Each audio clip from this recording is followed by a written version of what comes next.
Good morning, Christopher. Good morning. How you doing? Good. Good. Yeah. How about you? How's your morning? Really mellow. Got a waffle maker yesterday. So I just put a bunch of stuff in the waffle maker. Not waffle batter. For real, it's just sitting in there. I just wanted to see. What did you put in there? There's a gal down the road that brings us fresh eggs from her chickens. Uh-huh. So I put a bunch of eggs and then hash browns and cheese and some green chilies just to sit, but it made a perfect form of a waffle, like a savory kind of waffle. And I feel bad because I sent it to a friend and she was like, I'm so hungry and I can't leave work to eat. And I was like, well, I wasn't trying to tease you or something. I was just showing you the pride of my child. How'd you end up in Taos? Oh man. It's like a really simple question. And I'll over mystify it, but I would always come out here for musical projects, for like music videos and stuff because of essentially the landscape and the kind of like, I view it to be some of the final romance left in America. Taos or New Mexico? Yeah. And I mean, even like out where you're at has the same kind of energy as well, but like, I think it just feels like the last place to just feel, you can kind of feel free or just like romanticizing the wind and everything. It's so I just come here to make music videos essentially, and I just keep, every time I need to like make a project or finish a project, I just get like magnetized back to this area. And it's hard. It's one of those places, if you're there for a while, I lived in Brooklyn for like 15 years, but I swear if I went to Brooklyn right now, I'd be like, this is not happening. Oh yeah. I can't do it, man. You were in Brooklyn during some of the romantic last throes of what would be considered resembling New York. Oh yeah, I mean Bedford. It was like Zebulon was there, and I'd see like the people from TV on the radio, and it was very like Yaz and Christian Dawn, that designer, and like I think Interpol was hanging around. It was just that 2000s, like Holly Miranda, genius woman, good friend of mine.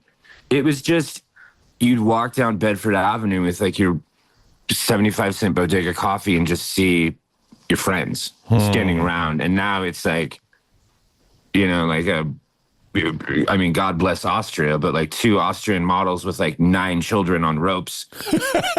And, it's just a little different. So this is like you were there for the meet me in the bathroom phase.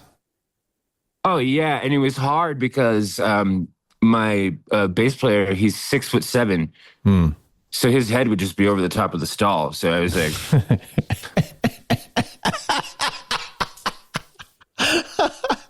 did you see that doc? Meet me in the bathroom? no, I thought you were talking about drugs. Yeah, well, I mean, that's where the name No, comes I haven't seen it. It's about that particular phase that you're talking about. I mean, you're such a doc. I feel like you're already such a doc person because yesterday we were talking about Q Lazarus.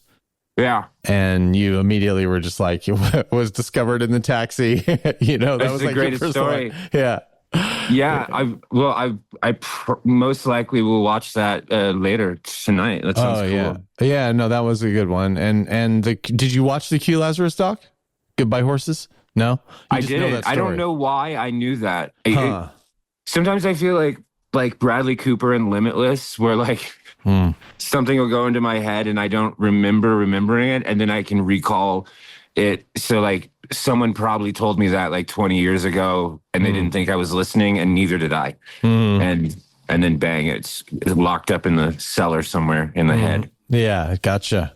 You were in Bed-Stuy? Is that what you're saying? I tried to move to Bed-Stuy. My drummer, Aaron Steele, he's a black dude, and he was like, let's move to Bed-Stuy. I was like, totally. And we went to Bed-Stuy, and these beautiful brownstones, and the only one that wasn't covered in boards was ours. And the man showing us the apartment, he shook Aaron's hand, and I went to shake his hand, and he just stared at it. And then like a car drove by, and they like glared at me, and I was like, I don't know if like they're ready for me right now. All right. Like I was the fucking white hipster on accident. I just wanted to make him happy, and I'm like, I think I'm gonna try Greenpoint. Have you been happy in a weird way? Have you worked with the alchemy of being the minority or being somebody that's singled out for the way that they look? And then have you equated it to like what people of color have gone through and sort of like these healthy doses of being ostracized is as shitty as it feels? Have you been able to turn those into touching into their experience? Yeah. I mean, this is such a dicey thing to say, but keep in mind, you listeners, whatever, this came from Aaron. He told me that I played my white card. Oh, I fucked up my white card. Huh. You know what I mean? Like with the facial tattoos. Right. Well, probably not so much anymore because people are just, they just think I look like some other famous dipshit, right. And which is honestly worse,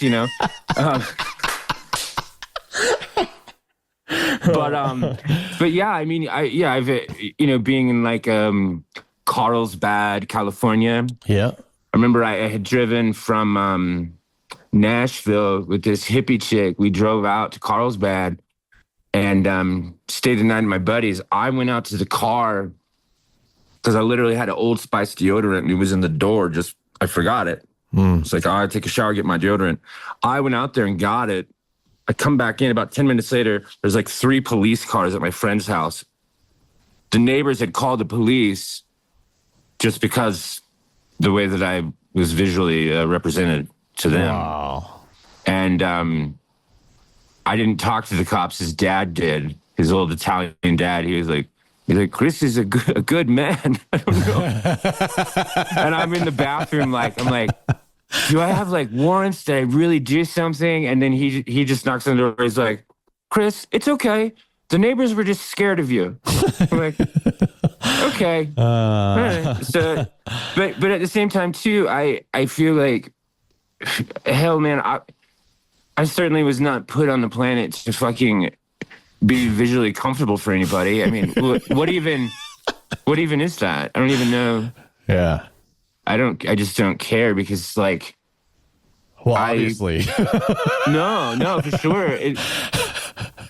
I just don't understand. It would be, I mean, this is going to sound like so stupid, but it's interesting to me to have a physical form and to not adorn it. It just feels like a waste of space a bit. Yeah, I agree. That's how I feel about my house. It's the same way. It's same thing. Yeah, life is a house. It's like you got a fucking notepad. Like write a book, write a poem, write a grocery list in beautiful penmanship. You have some skin, draw on it. And like and try to be mindful about what you wear and like how you decorate your space. Like I think it's just to simplify it. It's living with intention.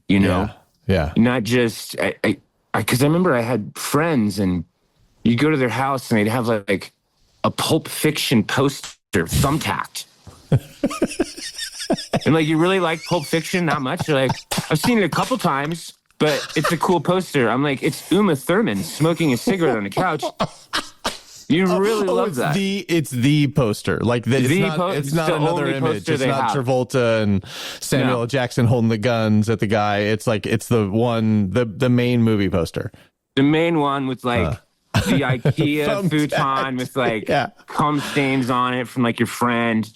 Like, are we talking about back in the day they had this, or is this like more they were still grown humans that use thumbtacks. Yeah. Wait a minute. I'm looking I know. around. I listen. I don't go there anymore. It hurts. It hurts my soul. Hey, so a minute ago, you and I have had like such a whirlwind 24 hours. It's crazy because I feel already like you're one of my favorite people. You too. Oh, man, that's awesome. And we started by making it like kind of making something together before we even got into this conversation. I love also our attention to detail about the release. I'm like asking you to design the cover and take a photo and all this stuff. And I love somebody who's like involved in the process and is making it something that hasn't even been born yet. We're like already making it good, and we started by exchanging songs and lyrics and we built something kind of together, or at least I'm in the inspiration zone of it or something, I mean, you wrote the chords. That's I'd say 50% right there. Nice. Yeah. Yeah. But I mean, that was a very interesting way to get to know you. And since you've made a couple times you make disclaimers, and I feel like the disclaimers are it's nice to see somebody's ethics. Mm-hmm. It's nice to see somebody go like, hey, this is going to sound stupid, or, that type of thing. Like kind of being in on the joke with like, yesterday you made, I think it was a reference of sort of like, hey, I'm not saying that it's important to listen to me, or, I'm not saying I'm the shit, so you should listen to me, or something like that. And I was going like, I was sitting with the fact that I didn't need it already about you. And I didn't know if you know that, that you could meet somebody and just be in the throes of the newness of a relationship, and that the person already knows who you are. Like, I didn't know if you knew that you have that ability. And so that's part A of this thing that I'm going to present. Beautiful. And then a second ago, you made the thing, and I was going, I wonder if he's doing that because we have this invisible audience now. That you made the disclaimer of, so this is going to sound stupid, is that because you're talking more to the audience or to me in the newness of our relationship? Certainly the audience. Yeah. Because God knows who's listening. Yeah, right. It could be, it could be anybody. And somebody's like, hate fucking a pillow while listening to you. Just like, yes, like a neck pillow from, like the really weird part of JFK where the light, they haven't fixed the lights. Yeah. Or like, it's giving me a rash. I'm like, because I don't know what fabric that is, dude. I think like it's troublesome because you want to be in a flow state and just say what you mean and do what you say, et cetera, et cetera.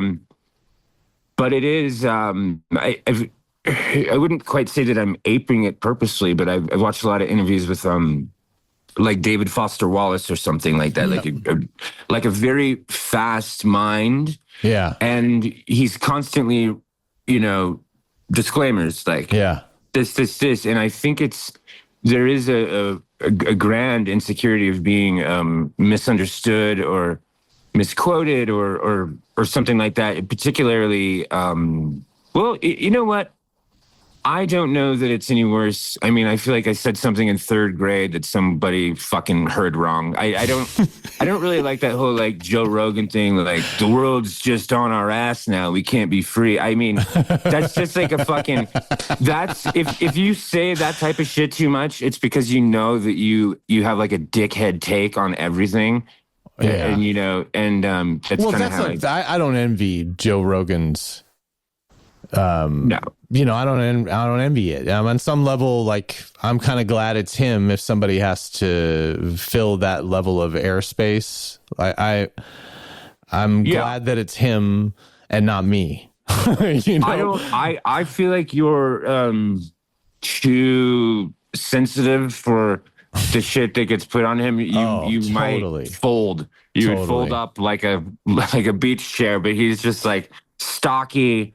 He's consistently on mushrooms. That's why he's working out and taking mushrooms all the time. That's the only way to do it, dude. He's sparring with the public so often that he has to keep his mind and his body right. Absolutely. He wakes up, eats like a gram of mushrooms. It does like finger push-ups, but I've heard him say stuff. He's like, I don't read any comments. I don't read anything. He has to be like Bubble Boy. Right. He's like, he's at his house. Yeah. With his wife, who probably just walks around just painted perfectly. I'm assuming. I mean, the wealth. And then he gets in his Tesla or whatever car. He goes to the podcast studio, probably goes home and hugs his children. And then he goes to the green room at his comedy club, right? Sees the same 10 people that he loves. And he's become very much an island. And I think he has to be. He said something funny once. He said that he had woke up and he was sick and he had a little blanket, very like, babushka almost, and he's like image. Channel surfing, and he sees CNN just talking shit about him. Oh, right. And I'm like, sure. None of us can really understand that type of reality. Like, imagine you're like, I don't feel good, and then you're channel surfing, and they're like, yeah, you don't, because you're a piece of shit. You're like, what? That's hard, man. Let me change the channel and see what they're saying at the other place. Yeah, then you're on the next one. Yeah. Mm-hmm. Yeah, totally. I have to give the guy credit for offering a very rare thing in in broadcasting, which is the uninterrupted space. Yes, the unedited, uninterrupted space. Yeah. And it's kind of worth it to me, like for whatever gambles there may be on information that's accurate or misinformation or just kind of bro science stuff. Mm-hmm. It's just that in uninterrupted space, you're going to hear things and watch people's mannerisms and really get to know. I mean, if it's silly to think about getting to know anybody through entertainment. I mean, you somehow we successfully have done this. You had it with Marin, right? I mean, like if you were a fan of the show, and then it's almost like you were. I don't know, what was that like? I mean, I know you wore the shirt, the famous shirt on. I just listened to that episode yesterday. I was geeking out on your past appearances. Cool. Yeah. It really was. I think I know sometimes if there's something I want to do, I've learned that there is a way to get there and to find the smartest way, rather than I just sit and pine and gee whiz, I sure would love to be on Marin. Right. Then it goes, no, I'll play pool with this white rapper named Ben, who will become Macklemore and become famous, and then that'll get me signed to Atlantic Records. And then when I get on TV with the rapper, because everyone likes rap more than whatever I'm doing, then I'll wear a shirt that Mark Maron will see. Yeah. So it's like it sounds rather calculated and albeit manipulative, but no. You know what? Hold on, I got to give you credit because I think it's so cool that you did that, and I think it's so cool that you're playing with entertainment, like you're sending hidden messages, and it's not like it's like, hey, Marin, look at me.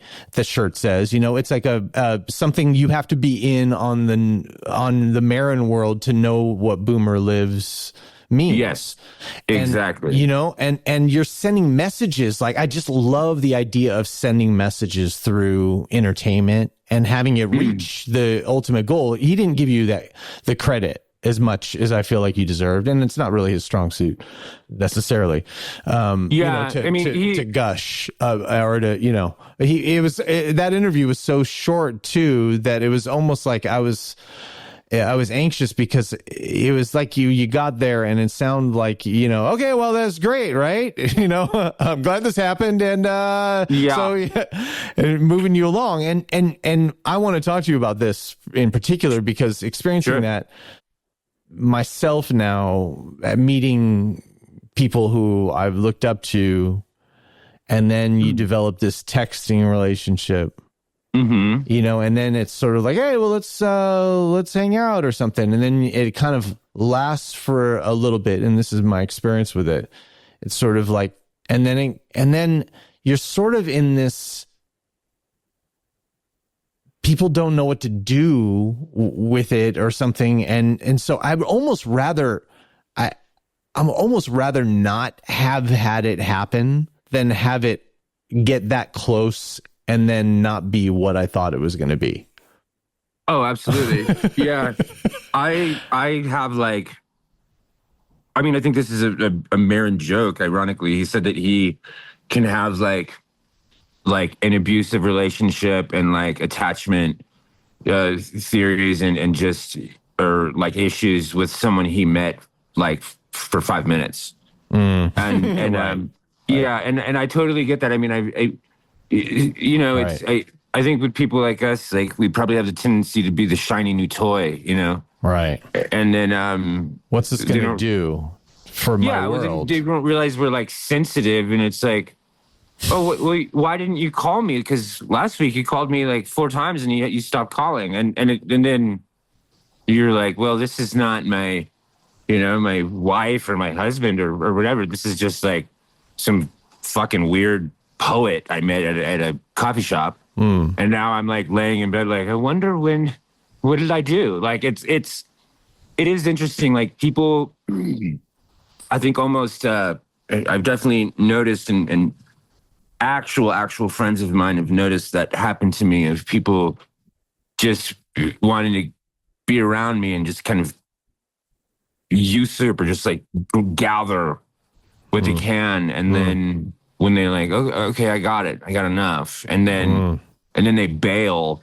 And then like a month later, I'll see them on Instagram with a cowboy hat, like trying to sing like they're sad. And I'm like, you son of a bitch. Cowboy hat and singing like they're sad. That's how you see yourself. Yeah, sometimes. I had this is a fun, weird, something that seems like a flex, but ends up I end up being the butt of the joke. I had won over Tim Heidecker's good graces enough to have him suggest to Marin coming on Love is the Author, and he and he ghosted his text. He didn't respond.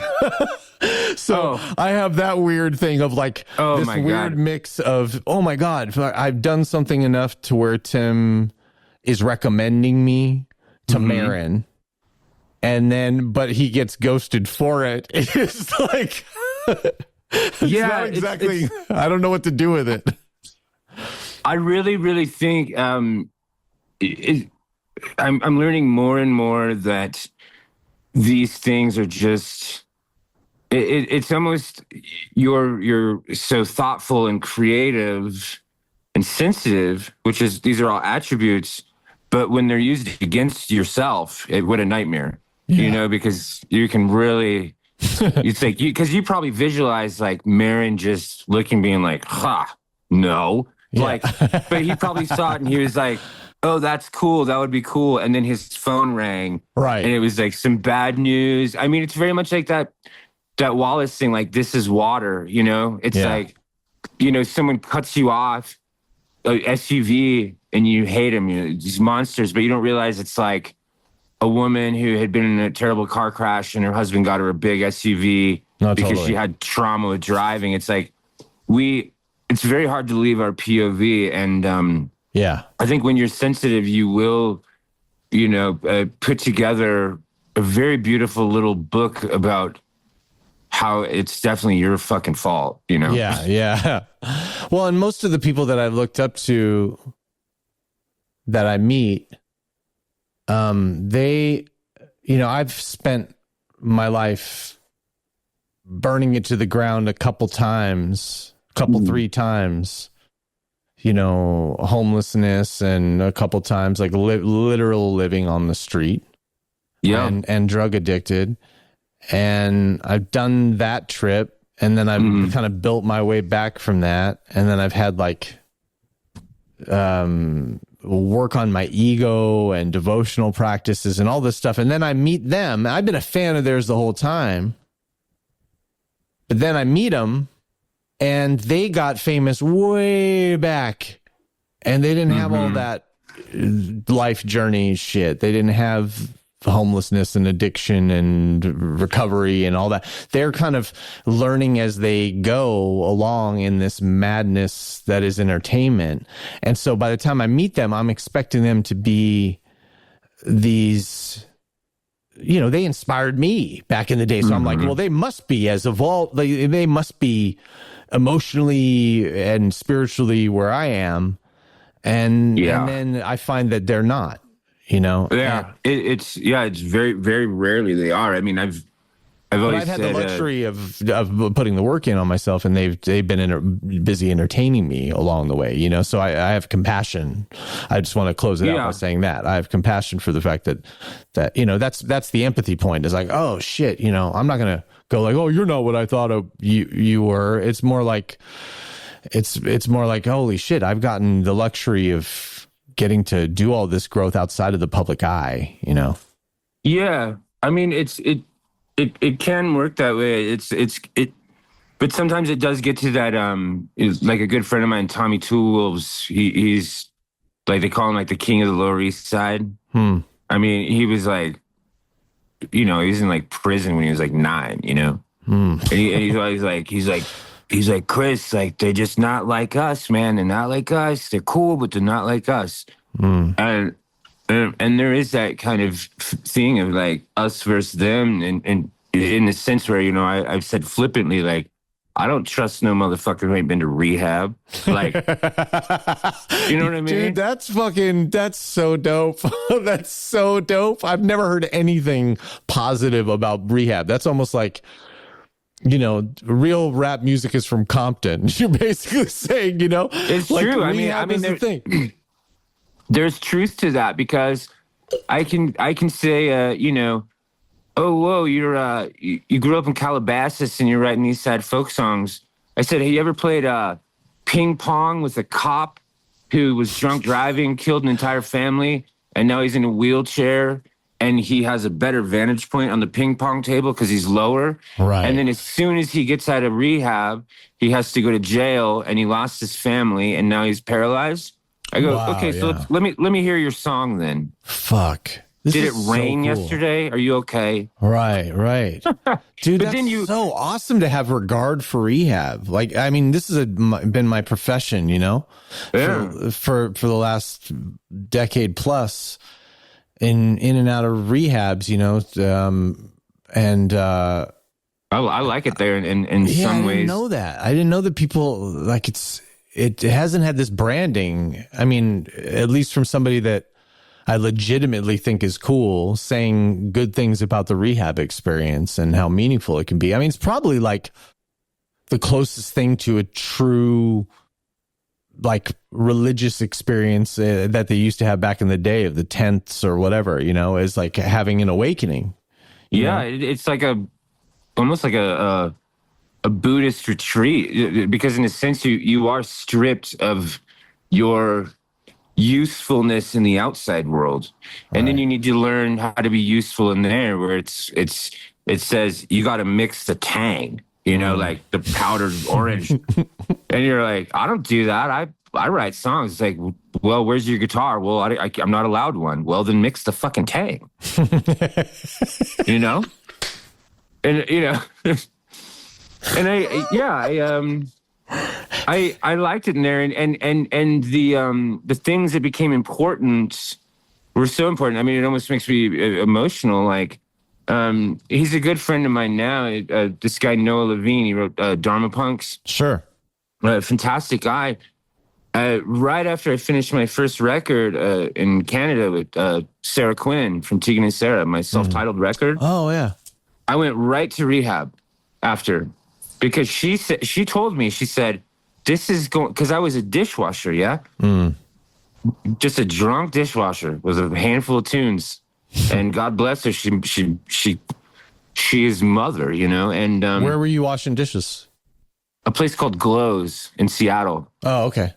Yeah, and I'd come home and it was just disgusting. And I would pick up the guitar and I'd write like My Girl the Horse or Sadie or just the early songs. And I didn't really know that they meant a damn at all. And had Noah created Refuge Recovery yet at this time? Had Noah recovered? Had Noah? No. This was probably 2009.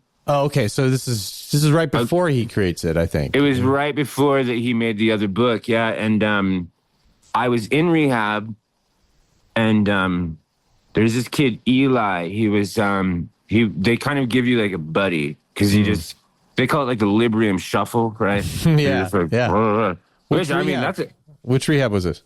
It was Lakeside Milam in Kirkland. Oh, okay. And it was under Music Cares, which is a fantastic organization. So bless all of them. Yeah, I got into rehab through Music Cares also in 2003. Beautiful. Yeah, they're saints, you know. And that's cool, man. You and I are fucking alumni of the same. Hell yeah. I don't it's know. The greatest. Yeah. Bank. Well, the rehab interesting bank. thing. Yeah. They got our pictures in the hallway. Oh, well, what was interesting is that you're allotted like different ones, and I was like, give me the worst one. Like I want the. I went in there. They had a fish tank, and there's a couple dead fish in there. I'm like, this is the one. This is the one.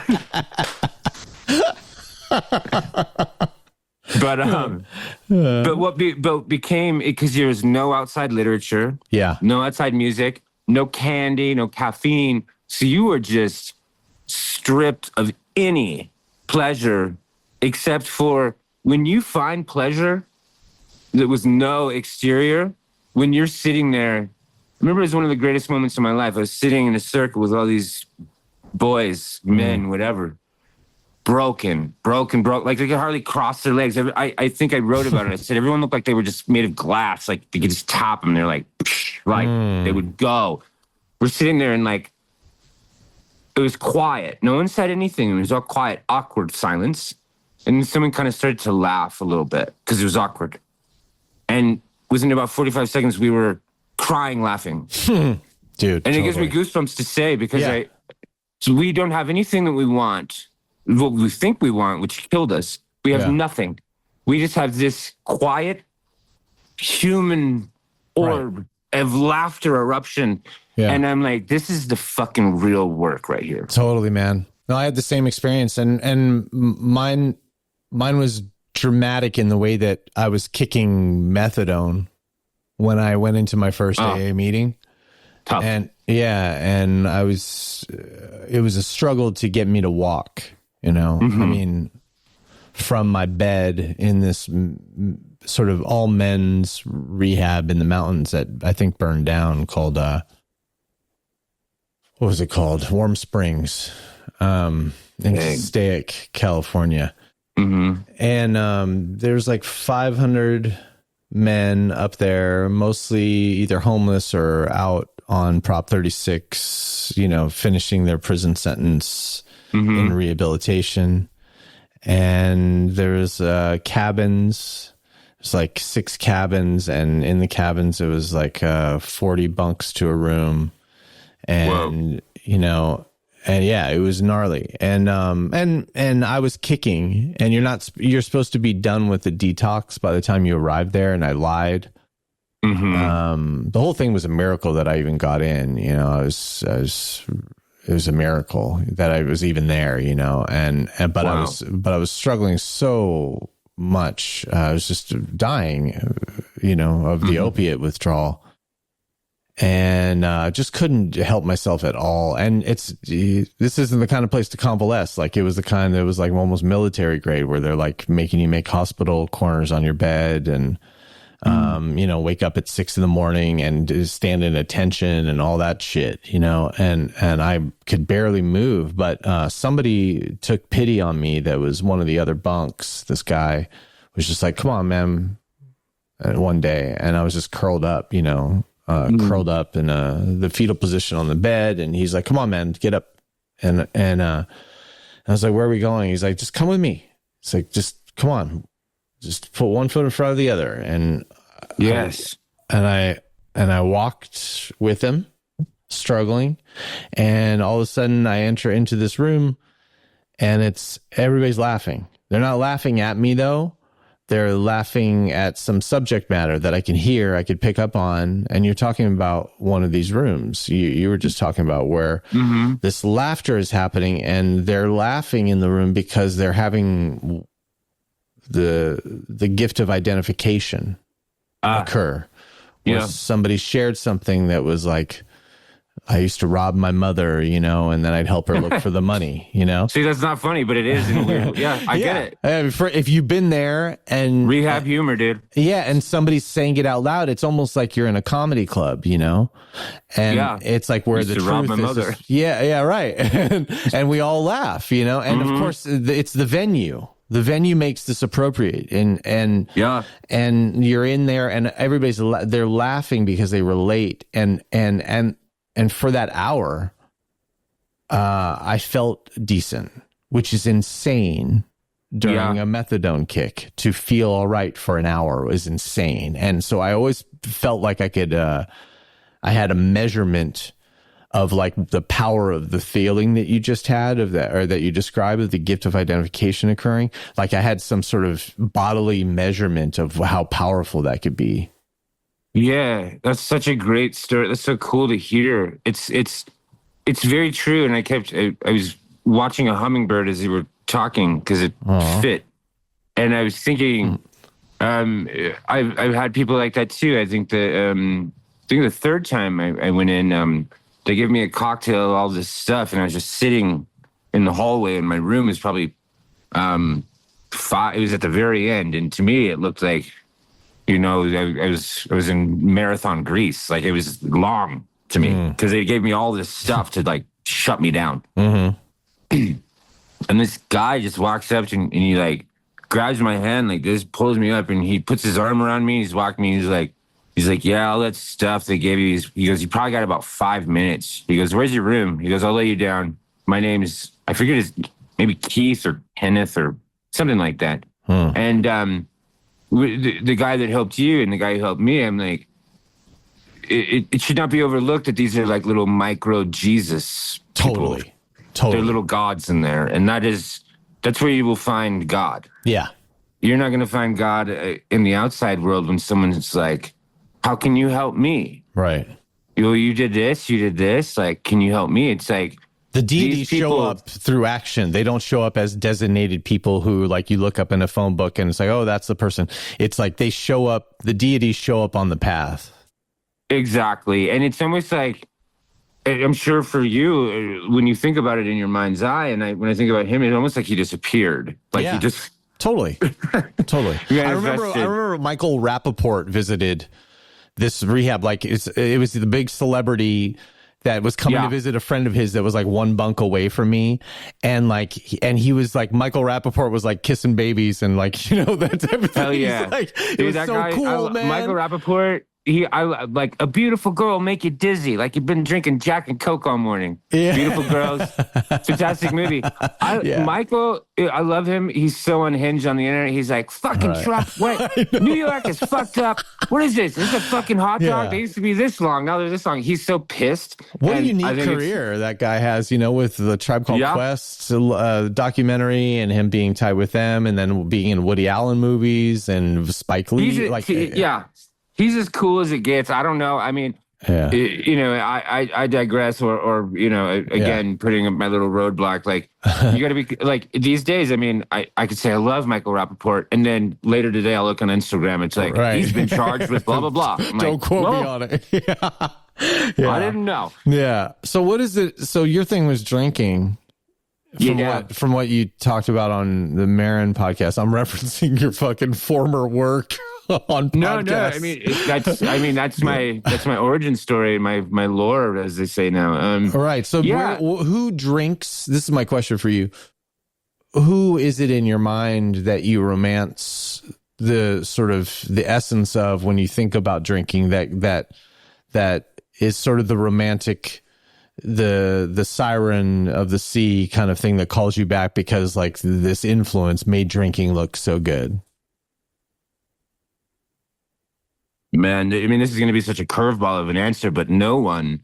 I think in my youth, yeah, I would think, of course, the beats. Not that Charles was a beat, like Bukowski, Yeah, Kerouac, people like that. Just, but then, having worked with the Kerouac people and stuff, and sort of doing a deep dive and hearing about, the doctor said when Jack had died, he said, the poor guy lived for a while and he was in shock. He was scared and he was in shock until he died.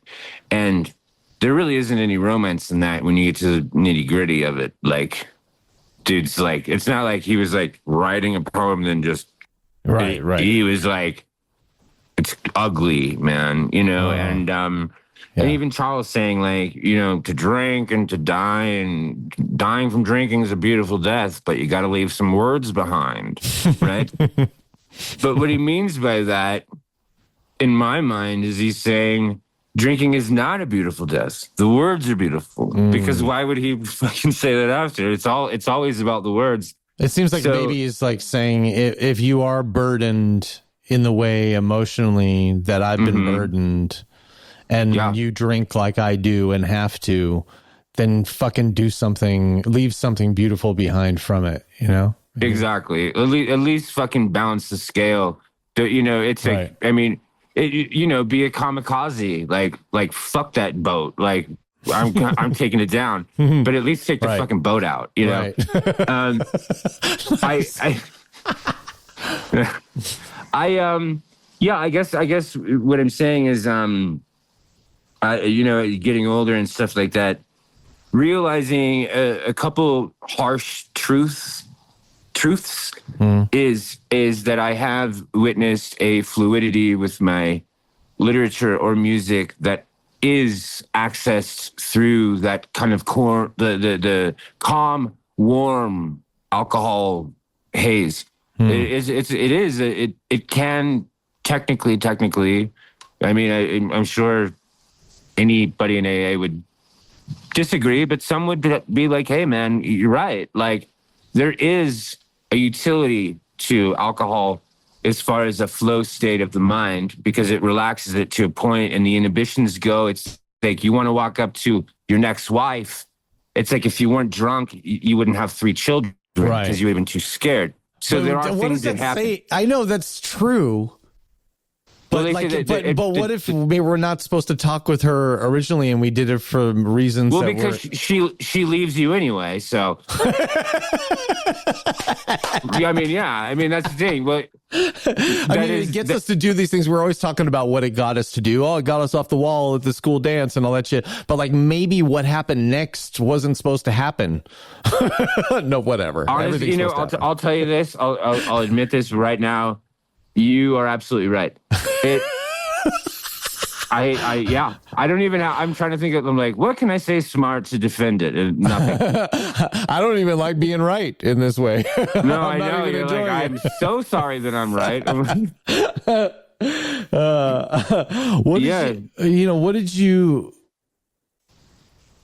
What have you learned being in the public eye, and what was it like first being in it?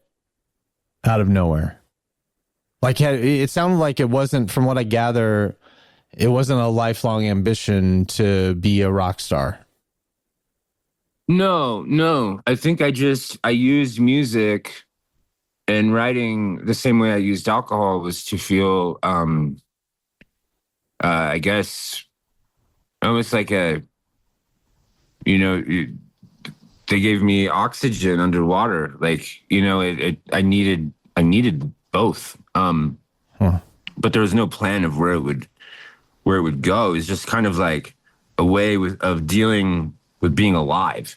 Well, how did you know you were good? And when did you, were you believing in enough to do something with it? No. And I still don't sometimes. It's like, with the new record I've just finished, I on every track I have one of my heroes singing on it, like, you know, very heavy cats or whatever. And I listen to them back on it, and I'll show my friends, and they're like, yeah, like they sound great. They're like, you sound so beautiful though. And I'm like, no, but like I got them on it. They're like, no, they got you on. They got you. And I'm like, but I'm not. They're like, you are though. And I'm like, oh shit. Yeah, man, that's really good friends. Those are good friends. Yeah, totally. I guess I will never accept being good. I think my way of dealing with being good is just saying that I've lowered the good to a place of understanding. It'd be like the way you and I are speaking right now. We are not having trouble forming the words and fluently communicating. We are just doing it. Mm-hmm. And there's no fucking gold star for us speaking right now. This is just as it is. And that is how art should become for the artist. The gold star, ends up being the people that are listening. That even though you and I are doing this because we want to do this, and we're excited, you and I have both been excited to do this, and so it's a win-win. But you know that we have people's attention for a moment while there's the only known life. You know, in this universe, like right. That we have people's attention for a minute is the gold star. I feel like, you know, and especially that you and I aren't trying to like indoctrinate anybody into anything. You know, we're just sharing our unique life experiences with each other and what we've picked up.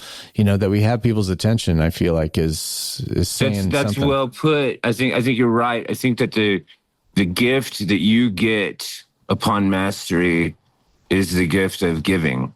And that is really, so yeah. Well said, man. Yeah. You said it. I just squished it down. That was like the song we wrote yesterday.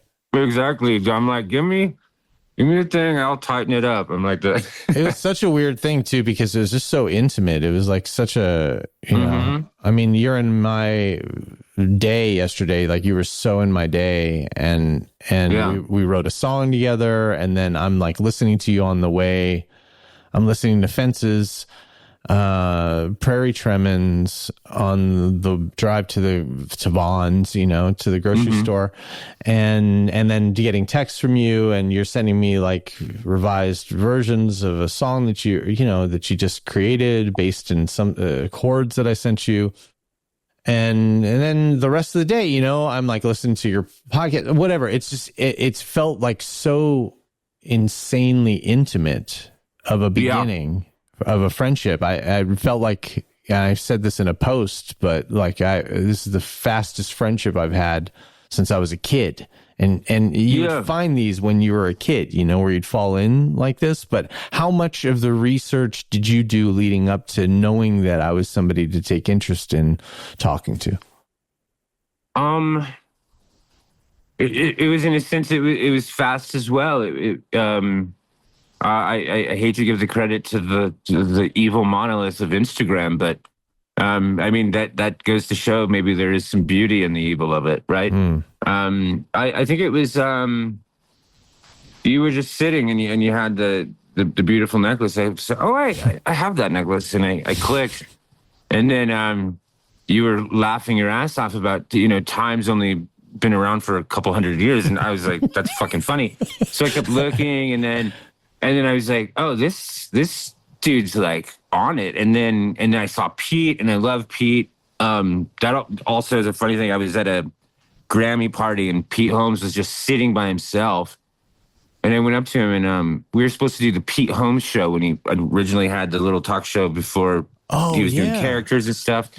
And we were like going to do it, but his show got canceled. But he said, and I knew Maron didn't like him. And he's like, so what's your music like? And I go, I'm kind of like the Mark Maron of music. I was drunk and just fucking with him, and I feel really bad. But he was so meek. He goes, but he's so meek and kind. He's like, oh, I get it. It's kind of like antagonistic, but like, and I'm like, I was being mean. In my head, I'm like, I'm not going to be mean to him anymore, because he just went with it and was just like, Yeah. It was horrible. He had descriptives. He was like, "Oh, I know exactly what you mean. You mean like..." Yeah, I was like, wait, don't. Now Yeah. I felt, anyhow, like, I guess just like seeing that and like, My Morning Jacket and just seemed like beautiful fucking souls on there and all the stuff you were saying. I was like, this is it. And it was there. And I was like, okay. But then I'd realize, I'd go do something else. I'm like, I want to go back and look and hear what he's saying. And it wouldn't leave me. And it was almost like it wouldn't let me not go, hold on, this is something. That's so cool. So that's basically it, really. That's awesome. Yeah. And it was the same. I mean, it was just, it was an instant seeing your aesthetic. It's amazing what can be conveyed, for as frivolous as we should be taking, as frivolous long term, the substantiality of anything social media related, that we should be taking it as such. Like it does lately, it's been really positive. There's been a positive experience. I'm like going into the comments, which is something I would dissuade, or I think that's the word. I would strongly vote against and have thought that it would be insane for anybody to be engaging in the comments. But I've been going directly in to comments, with these like larger posts that have happened recently. And there's like these fights that break out. It's so funny. These little dust clouds. It's so weird.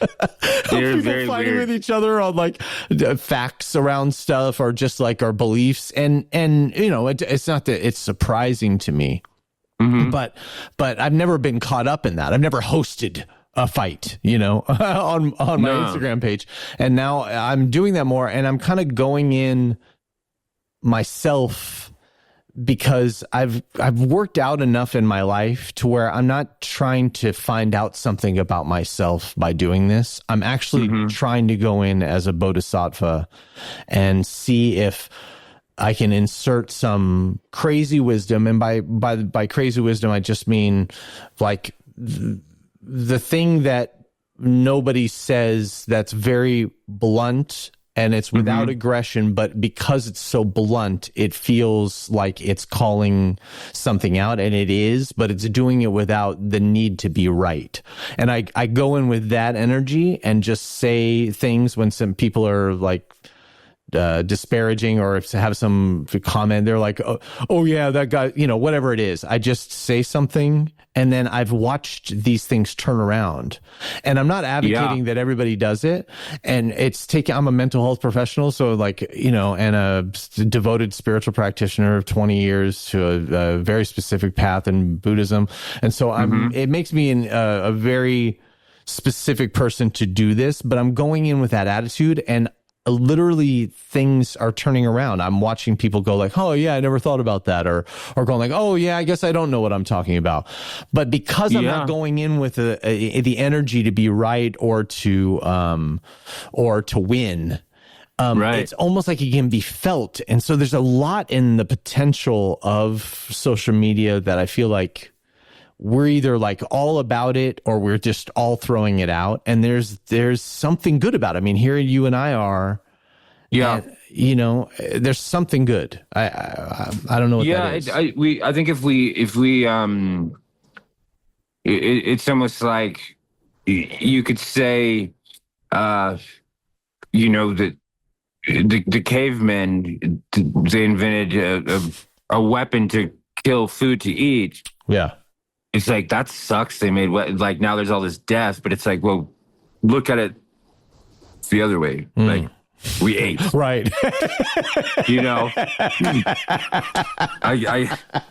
I dig that. And you did that thing to me right away, right? When we first started, you said, do you talk like that because of me or because of the invisible audience? And in my mind, I was like, you're not supposed to ask me that. Good. But you did it so calmly where I was like, well, the audience. Yeah, whenever this is the same style in which I mentor people or do trauma counseling, is sort of like, it's not gotcha journalism. No, I don't feel that at all. Yeah, it's sort of in the asking of the questions, it's like letting you know that I'm really paying attention to what it is that you say and how it's being said. And I feel like I get these little like, hey, like these nudges, like that go like, hey, ask him about that. Like focus in right there, because we're going to get to know who he is if he tells us whether or not he's doing this for the invisible audience or it's interesting. Me. It's things that are probably overlooked, and it does prove that there is an attention to detail with the other human you're communicating with, which is obviously a pro. So that's it's cool. But I had not thought about that. But it's funny. Like I love people like you that will say these things that I'll carry that with me now. Like when I address somebody, I say, do I need to have the little, well, hold on. But before I say this, here's maybe I will just let it fucking rip. Like I don't like the invisible audience, like whatever. This show is a collection. All the interviews are all the people that I feel like have done that to me over time. Like I want to talk to the people who over time they've said something or they've done something in their art that I've obsessed on in an interview even. Like sometimes it's not even their art. It's like hearing them talk and say something. Like I remember River Phoenix in some interview was wearing sunglasses and then cool. Talked about he was wearing sunglasses because of the Native American belief that the camera is still a part of the soul. And so he was wearing it as some sort of protection. And I remember seeing that when I was young, and it fucking changed my life. Yeah. Just to know that there's that world that, wow, the Native Americans, the original people of this land, their belief and just the mysticism of that. Like, wow, is there a possibility that something could transfer over or something could be taken from these cameras? And I think we've proven it. I mean, I know a lot of people whose souls have been taken from from this. Right. No, totally. Most souls. Bob Dylan like still having his intact. Person. Like he had sunglasses on the whole time, like I mean, most of it. So he was almost like hip to it, to where like the most mystifying parts about him and also the privacy still remain, Yeah. What a beautiful kid. I mean, I think being young, like watching Running on Empty. Oh yeah. So beautiful. Mosquito Coast. Did you like I Love You, Man? I mean, I love you to death. Yeah. Oh my God, he's so funny in that. Oh, what is it? I love you to death. He's incredible. Yeah. He's Keanu's in it too. He has never done anything bad. I mean, I hate to say he would, I'm not saying that he would have done something bad later, because like the kind of James Dean model, Forever Young type of shit. Yeah. But he was just, I mean, My Own Private Idaho, I love when he stands in the road, he's like, wait, I've been here before. It's just like the longest road. And just seeing that stuff as a kid, being like, you can be this sort of out there, traveling, eccentric, ambiguous in every way type of person, and very deep and thoughtful. Like even in Mosquito Coast, he was more intelligent than his father. It felt like he always seemed like he was 1,000 years old, I guess. Yeah. In this beautiful young body, and what's great about that and that My Own Private Idaho. Did you ever see the footage on YouTube of them doing the behind the scenes, kind of making it, or like interviewing street hustlers, sex workers? No, at the time? I need to. Oh my God, it's amazing. What's amazing about it is that they used a couple of the kids in the movie in My Own Private Idaho as sex workers, and there's this really beautiful kid with red hair, who's in both the movie and this early sort of character development. Like River's there trying to learn what their life is like, but it's a trip, and he's there with Gus and one of the producers, but it's a trip because that movie is just a perfect movie. It's just perfect. Yeah. So I have nothing but good things to say about it. And River Phoenix is like a odd deity also in some ways, of just like his life and his short life inspired so much that's still in the culture and all that. And I put him up on a pedestal. He's something. I mean, even if you think about Stand By Me, his character Chris, dude, he at the end he consoles the other boy, like it's like, hey man, and he's like, and then you got Richard Dreyfuss. He's like, a fight broke out. Yeah, Chris tried to stop it. That changed my life. That literally changed my life. He died instantly. Right. He got in the middle of it. Yeah. And that I changed my life. It completely. Me too. Yeah. I thought about that the rest of my life River as a peacemaker. Phoenix. Yeah. That's River Phoenix. And I feel like he was that in every movie. Like this sage, this wise, innocent, like almost like a Jesus archetype almost. Right. Like, but here it was fun to see this footage because he's kind of like. And I've already talked about how I feel about him, so now I'm going to be somewhat disparaging. It was fun to see him in this footage being like the Hollywood asshole who's coming in trying to learn about their way, and he's just like swooping in real quick, going to learn about it, and then go back to his luxurious life. And he's kind of like maybe on coke or something, like he's kind of coked out. And I think of that all the time. I mean, it's like, how did he die? Like, I mean, like if we view him as like this thing, like I wouldn't say a Puritan, but a thing that has brought us solace and wisdom. And it's like, well, what happened? Right. And that's a good notion of these people that are beautiful people that we love. It's like, why do they all have that thing? Even him. Yeah.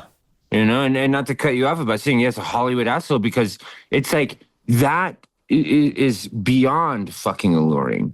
It's like you can be the most sensitive genius person, but if right now, some of those 80s Budweiser models walked up and they're like, we got a bunch of drugs and we got a speedboat. You know what I'd say, bless you, I had a great interview, I gotta go. You know what I mean? Spuds McKenzie's over there. He would. Well, his grandson. We got Spud McKenzie's grandson. I'd be like, I had a great talk. I'll see ya. Right. It's just cool to see the demystifying of these people that I put up on the pedestal. It's so important. That's part of what this show has been like for me, is like an awakening of just how good I have it. Yeah. I mean, I get to meet the people, and then a lot of them reflect back to me that I have something that they're looking for, either off mic or on mic. And it's really validated my own little life and what I've been striving for. I don't even know if it exists beyond the way that I already have it, in essence, Yeah. But to see River Phoenix as like a guy who's swooping in to learn a story from these street kids, and while he's on coke, and it's a project to him. I was like, oh, this is so good, because when the Dalai Lama got in trouble, or whatever, for the comment where there was this kiss my tongue or something? Yeah, where there was this, misinterpretation of like a cultural thing. I would have kissed his tongue. I'd be fine. When that happened, though, it was at such a perfect moment for me, because I was in the killing off my heroes phase that was so essential of like going like, no, even that thing that is outside of you, even the head of this lineage, the object of compassion is now in controversy. And it was like, perfect. I won't strive for something outside of myself, you know? Thank God for this happening. And what an ultimate example, you know, which everybody ended up being wrong about. Like, it's just, no matter how you cut it, like it was a cultural misunderstanding, certainly. I think like, I don't know, like what really is a tongue? You know, it's like, Well, I don't know. Buddhism teaches you that, though. You have to go through the tongue guy to get the tongue. Yeah, exactly. Yeah. You're like, it's rolling out. You're like Ram Dass surfing on it. It's fine. Yeah. All right. So come back to, I asked you a while back about what it was like going from, it didn't sound like you were somebody that was believing you're the shit and that you're believing that you're good. It's just something that, how did it happen? How did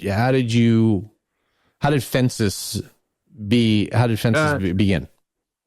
Well, it got pretty weird pretty quick because while I was in rehab, the record was being mixed, and then it came out, I believe, September 25th of 2010. Mm-hmm. And I think I got out of rehab like October 4th or something. Mm. And how do you get signed? I was going to...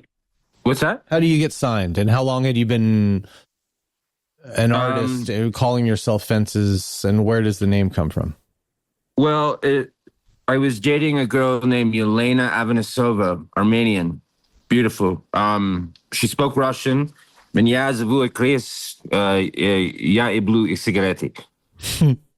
Wonderful gal. And she was studying the play, Fences. And I had written a couple songs, and the band name was called Pools Are Like Unicorns. But I didn't play shows. I didn't record it. It was just my own delusion. Okay. And she said, I'm studying this play called Fences. And I was like, Fences?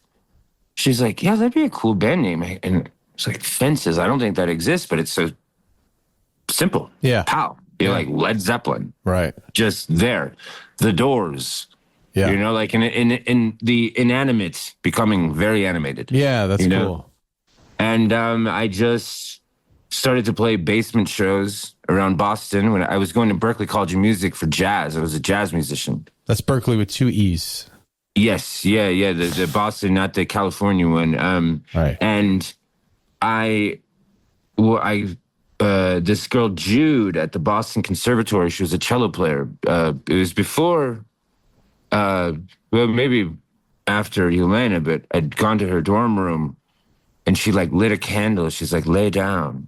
And I'm like, wow, you know, I'm a young man. I think I was maybe a virgin. I didn't lose my virginity till probably 20 something, you know? But I laid down in her bed and she put on Elliott Smith, Either Or. Oh. And then it's pleased to meet you under, and I was like, What is this? What is this? And I swear to God, I dropped out of college. I sold my upright bass. I sold my bass. I bought an acoustic guitar. And I was like, I'm going to do whatever that guy did. Can we talk about that record for a second? Because that record. Either Or? Yeah. I want to talk about Either Or for a second.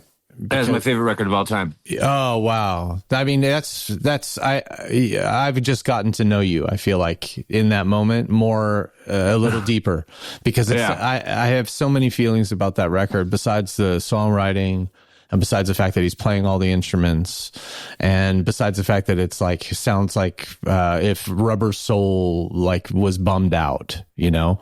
Yes. But it's such an incredible, drony, like sad Beatle record kind of. But this drony quality to his strumming, the deep chords, the low end chords that happen in his writing.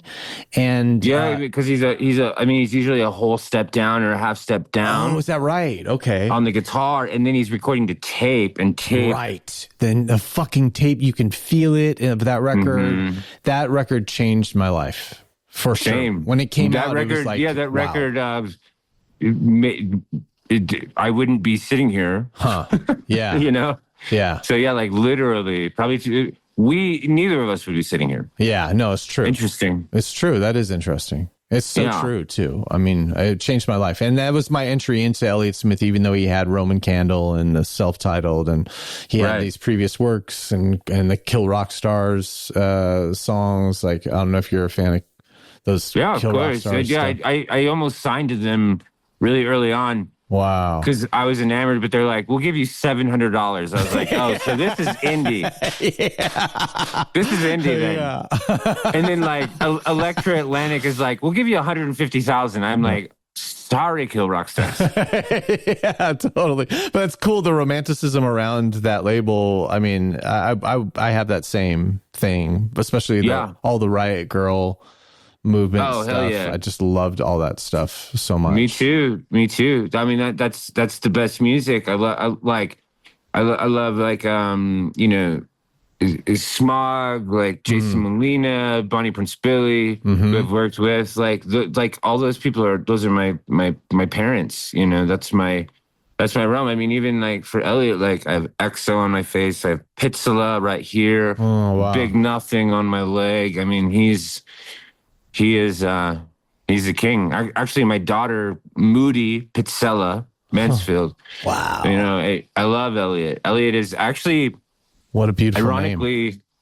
Thank you. It was Sanskrit. Moody is like allegedly like the first word ever. Wow. Fuck, like Mudi. Awesome. It's like kind of like Yahweh, like breath. Wow. You know? Fuck, man. That's so cool. Yeah. I'll never forget where I heard that for the first time. Heck yeah. And it's funny, in the house, I have Elliott Smith's jacket. Oh, that's cool. In a box that my friend Dave Leto gave me. He's in Rye Coalition, and he knew Elliott really well. Like, I think Dave's sister might have been Miss Misery or something. Oh, wow. But he sent me, like, flip phone videos of, like, Elliott writing Happiness and stuff. Wow. I'm like, it breaks my brain, but I have his jacket. But what I'm doing is, ironically, last night, there was, I posted a funny videos. It's like really, like probably 19-year-old, like black girl, like twerking to speed trials. What? It was the fucking coolest video I've ever seen. That is so cool. I will send it to you because she's on her hands with her feet on the wall, like Atlanta twerking. It's just a feed trial. It's the greatest video I've ever seen. I mean, it makes me fucking smile, actually. Dude, that's so cool. So I go to her page, and it's just her singing all Elliott Smith songs. Wow. And I DM'd her, and I go, this is going to sound weird, but I have Elliott's jacket, and here's the proof. And I go, give me your P.O. box. And she's like, what the fuck is happening? And I said, my God. I said, just this, and I'm going to send it to her. Wow, man. That's amazing. See, and two things. I don't need it anymore. That's the coolest. The fact that you're doing that and you're stoking somebody out with something that connects you with the artist himself and just giving that thing away. Like, it's already who I felt like you are, it's just nice to hear it at work and in action like this. But you seem like that kind of person, you know. I'm that kind of person too, you know. Yeah, I mean, I think that's what we're doing right now. We're giving ourselves to each other. Yeah, you know? Totally, man. Totally. Yeah. I met Elliott once. Really? Mm-hmm. And he was the biggest deal to me in the world, and nobody more influential. And I was so much of a fan of his that I became a fan of Quasi, which had written a record, or at least a song famously about Elliott and all his failed attempts at suicide, and made a lovely little pop ditty about that. Yeah, that I read about in like Spin magazine at the time. And the record of Quasi's is Featuring Birds. I think it's like their second record. Yeah, and it's Sam Coombs and Janet Weiss of Slater-Kinney, the drummer. She's one of my favorite drummers of all time. And it's just the two of them, and they were the lore around Quasi is that they were a married couple, and now they were just kind of best friends, and they were still staying in a band together. Which, hearing that story for the first time, and hearing that there was this song about Elliott Smith that they had written because he was in Heat Miser with Elliott and had written the song about being the guy who's kind of the friend who's like watching his friend fucking hurl himself off of cliffs or whatever, like just in being a constant cycle of suicide and unsuccessful. And going they for the wore ride. like skeleton suits at one point, quasi. Yeah. Yep. And they so were very cool. They were his backing band for a while. Yeah. Right. And that was the interesting thing too, is that through all of Elliott's success, that even though Sam had written this song, which was kind of, to me, it felt scathing. Today, it feels kind of light, but I loved the song, got into the group, became a hardcore fan of Quasi, and then went to one of their shows, and Elliott was there, and it was at the Troubadour, and he was wearing an all white suit. Like the Autumn to Wild Miss Misery suit. Yes. He was wearing an all white suit, exactly, and he was wearing a Native American headdress, and he was wasted. He was so wasted. This is 2002. Yeah, he's wearing those two things together. That is the most insane and beautiful thing anyone's ever told me. Elliott Smith in a white suit with a headdress, wasted. Yes, at the Troubadour. So and it's all it was real. But it was, what happened was, he was so drunk, and I was so enamored, and we were standing next to each other, and he signed the record. He signed like the Quasi record that they were there promoting, and the band signed it too, but he signed it, but he was so drunk he wasn't present enough to even remember. And also that this was the summation of years of listening to him and having my life changed by him, and putting him on, this is the danger of idolizing, is that you meet him so we're kind of going back to these people realizing they maybe are not on the path that you are. Right. Yeah. Even though they helped you get to yours. Totally, man. Huh. Yep. I remember that. It didn't feel good. And thinking about that, of course, like a year later, he would commit suicide or whatever the story is these days. I don't know where things are with all that. No comment, dude. I don't know. Yeah, right. Right. Yeah. Hey, who knows? I mean, it seems, when they say there's like a couple hesitation wounds, that makes sense, but does it? I don't really know. Yeah. No, totally, man. Totally. Yeah. But I remember that, and it was this indelible moment of the ultimate disappointment of sort of meeting your hero, and they're so drunk that they won't remember it. And is it worth it? Is the signature worth it at that time? It's almost like it becomes dirty money, Right. It's like, I don't want my drunk uncle, giving me $500 when I know he has 1,000, and the next day he'll regret it. It's like, the alcohol gave me the money, not you. Yeah. And that's the thing. But it's like you're talking with Dave. Like, after this, I'll send you some really beautiful, candid shots of them and some notes from Elliott and stuff. The man who gave me the coat is that he said, there was a time, at least when Dave was around him, where Elliott he said that he had humor like us. Like, he was like a dork. Like, he would make dirty jokes. He was just like a dorky guy, like probably liked an ice cream sandwich and Frasier. Like, just you forget, just like and I said to Dave, I go, that's so weird. I go, that's so weird. And he goes, no, it's just weird because he's gone.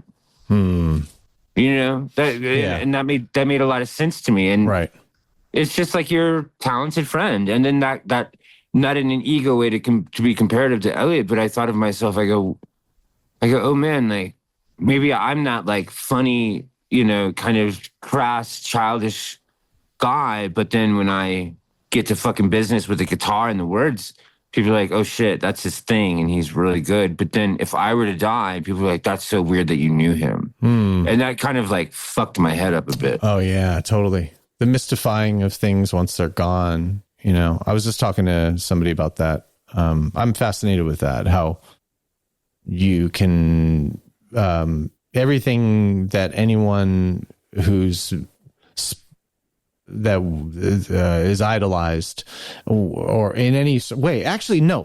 Just a bare basic. When somebody dies, all their shit becomes mystical. Everything. It becomes the last coffee mug that they used. You go into their house and it's like everything becomes now supernatural, and it wasn't before. It was weird. Like it was just a normal everyday life, but then they die and then all their objects become special. It's like your neighbor, he had a heart attack and now his lawnmower, you're like praying over it like, yeah. Yeah. It's like, what? Yeah. Seriously. He's just some asshole. Like, what? So you heard Elliott Smith and it changed things for you. So you heard either or? Yes. Yeah. That got me. And then I heard Bonnie Prince Billy, Master and Everyone. And what it really comes down to, not to get too musically intense, but like, my bass player is Felix Pistorius. His father is Jaco Pistorius. No fucking way. Yes, wow. Sir. Yeah. He's better than his dad, right? Dude, I stayed at their house when I was like probably 16, Yeah. I played Jaco's piano. I knew them through Kenwood Denard. Wow.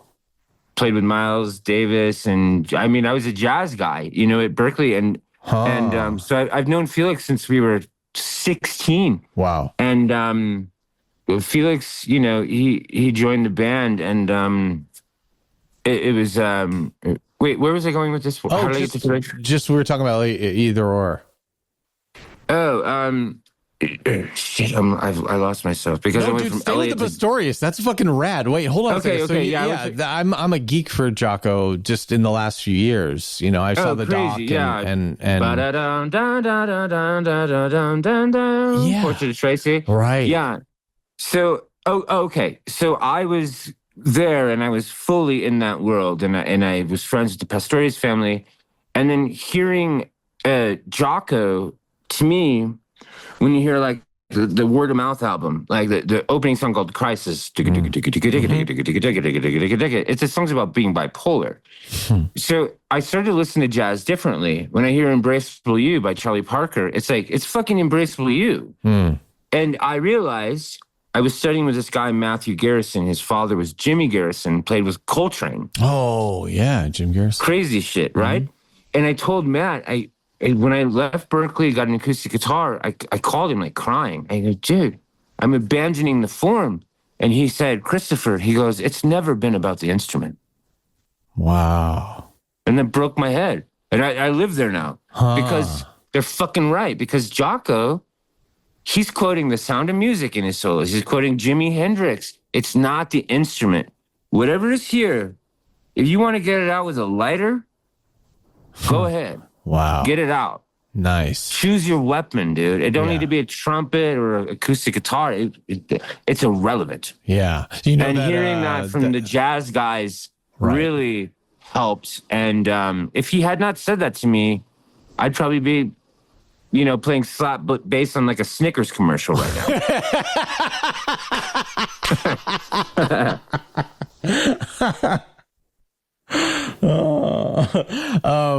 What was it? The instrument. The line in the Departed. Jack Nicholson quotes John Lennon. He's like, John Lennon said, "I'm an artist.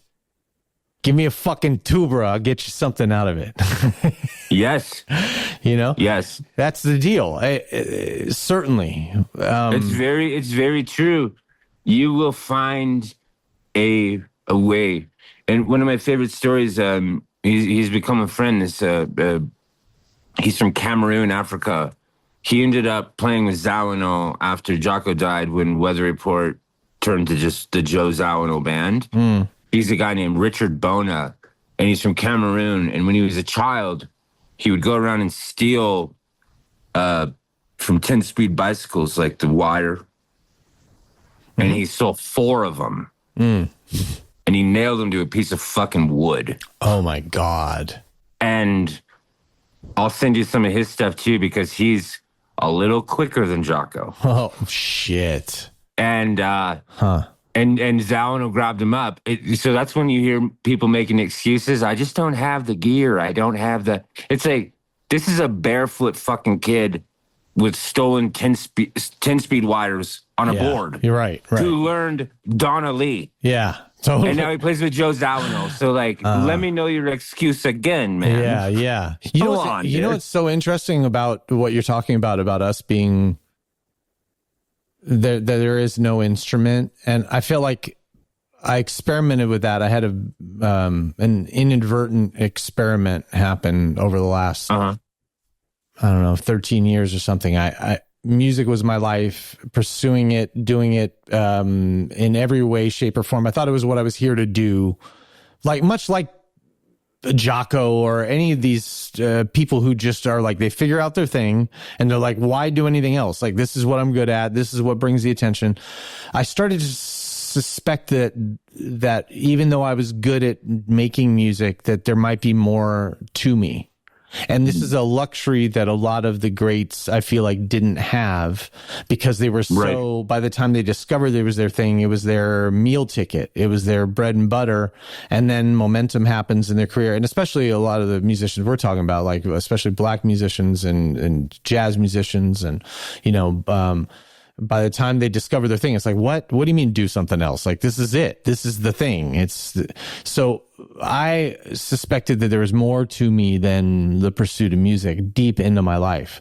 And so I quit it dramatically for the last 13 years. I just I didn't make it. I didn't write it. Occasionally I would write songs, but I would not tell anybody about it. It was my lifelong pursuit. And if I wrote a song, I'd immediately, back in the day, pass it along to somebody to appraise or to get something out of it, and to make more of a name for myself. And so I just thought there's got to be something more to me than that. And so I experimented with it and I had a dramatic spiritual awakening and sort of abandoned all my identities and in a very dramatic, this was a dramatic moment. I was 10 years into recovery. I had a family that was depending on me. But the universe had a way of drying up opportunities in order to get my attention. And so I wasn't able to provide for my family, but I was still pushing it because it was like, what do you mean? No, there's got to be some mistake. I got to write the right person, or I got to get in front of the right person, or all that stuff. And finally my life got so small and so hard that I couldn't argue with it. I couldn't argue with that. Music was, the pursuit of it in this way was robbing now my children of a future in certain ways, of like not being able to provide for them and having to live in debt or getting kicked out of apartment buildings, all for this pursuit, and thinking, no, if I stay with it, they'll get it, and I had plenty of successes along the line to kind of corroborate that. But in this pocket of time, it was dried up. And so the writing was on the wall, and I quit. And I just started asking every morning to be used by the universe in a new way. None of my ideas. Just, I surrender, take my life and make of it what you will. Show me where to go. You know what's interesting about that, though? What? Is that's when you become a real musician. It's so true. That's my point. Because I was going to say, I don't think you quit music. I think you became a real musician at that moment. That's it, man. Holy shit. Yeah. You totally get it. That is it. Because in those 12 years, I have become somebody that found what actually I was doing in music the whole time, which is what you and I have been doing since we first started talking, is like we're jamming constantly. We already got one song, and it doesn't even have to be a song. Right. It's like music is the music of communication, of conversation, of just bonding, it's not the instrument. Right. It's not the instrument. And that's the trippy thing, is that over these 12 years, I haven't so much as recorded anything. And a couple months ago, I had the opportunity to go into a studio and also my respect for myself over these 12 years in moving into another field and being able to help people with their darkest moments through trauma counseling and spiritual mentorship and all that I've been doing over this pocket of time. I thought that you had to keep playing an instrument in order to stay good at it. But when I returned to music in the last couple of months, I'm better at it than when I left off. And I haven't fucking touched it. Proof that we are the instrument, that the instrument isn't the thing that we grab, that I've been tuning myself the whole time. And now practicing. Yeah. It's fucking unbelievable that's the case.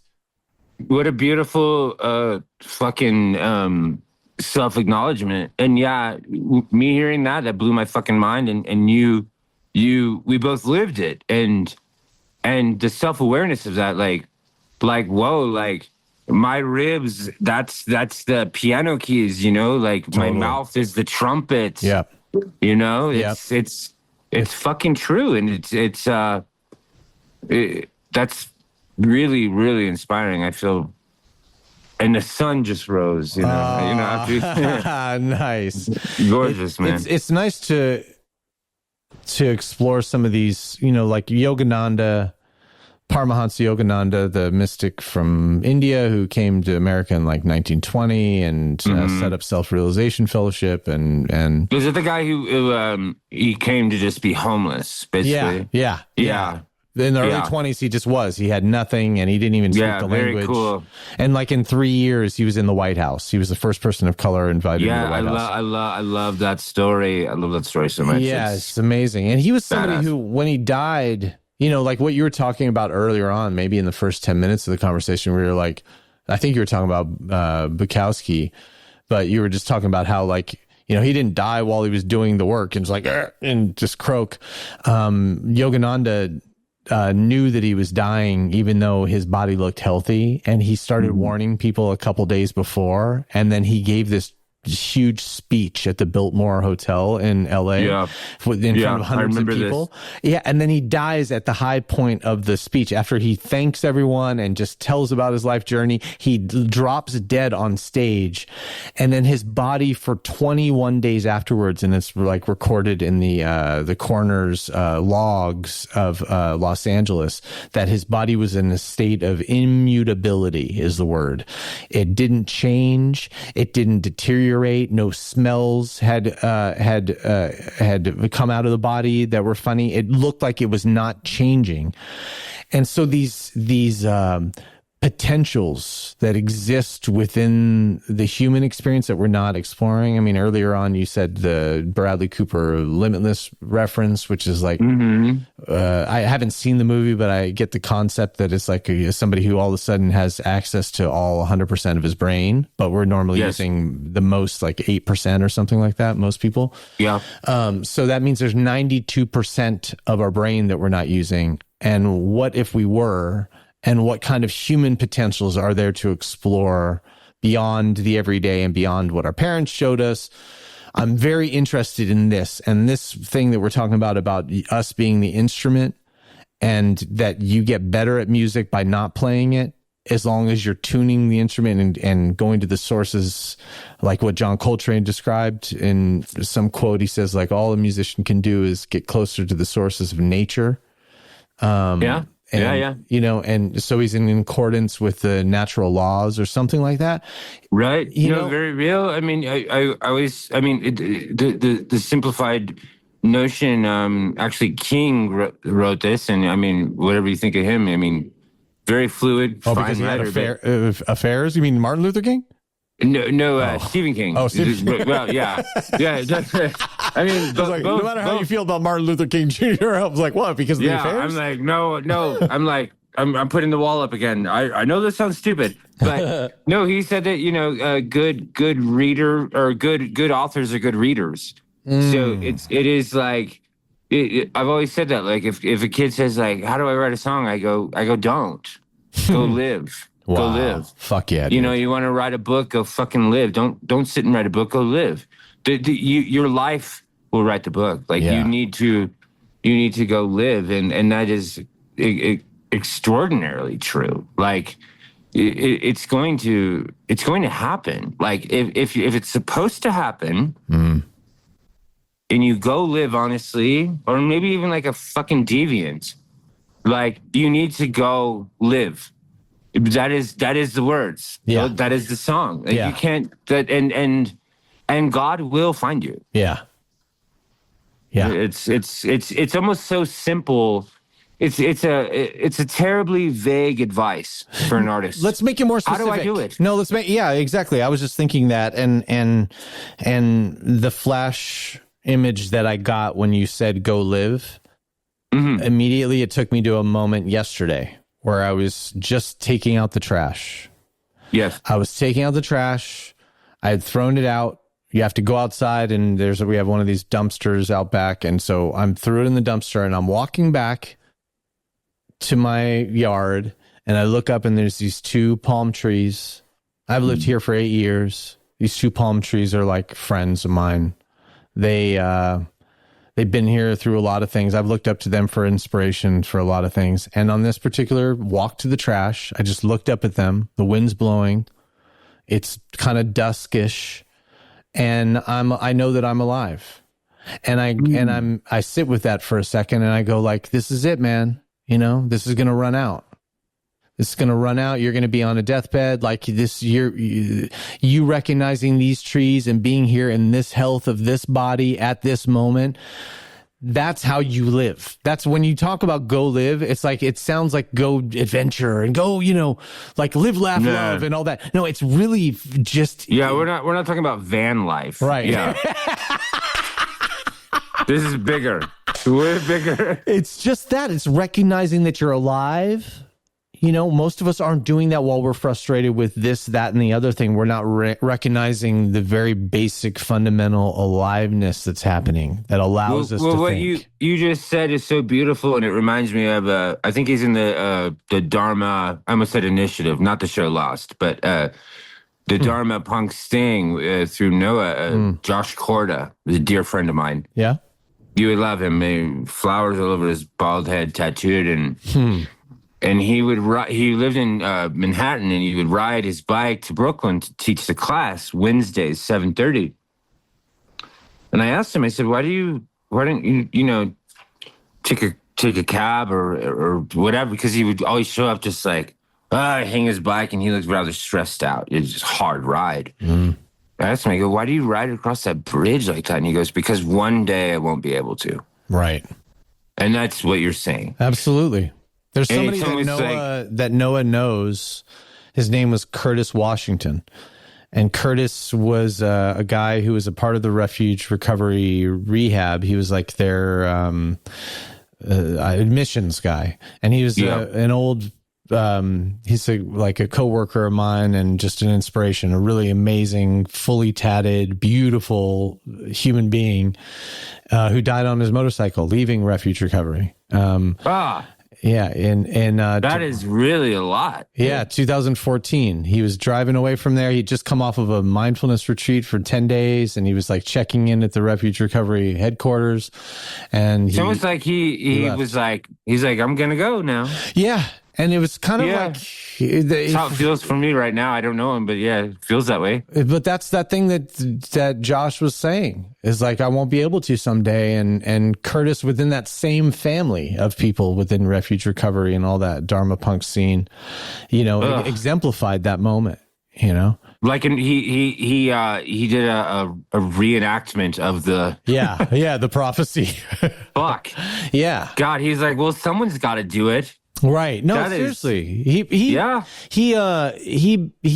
a motorcycle accident and been hospitalized for months, and nobody told him they said he wasn't going to walk again originally, and he swore off motorcycles and then returned to it. He returned to it at a certain point, like a junkie returns to the needle, Well, that was he probably knew, like, this is my stairway.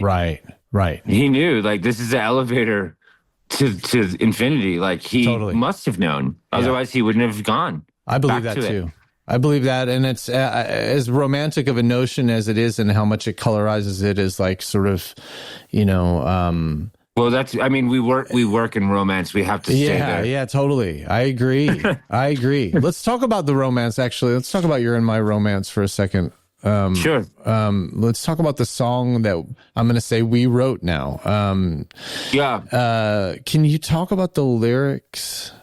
If you can pull them up, because I can't, I'm not able to even go from here to anywhere else. Okay, sweet. Hold on. But if you have them, I can talk about them. I think I do. God is we. God is we. Okay, got it. Tell me when to stop. All right. So God is we. Maybe in the end, my dove, you could fly for me. Honestly, bright white wing.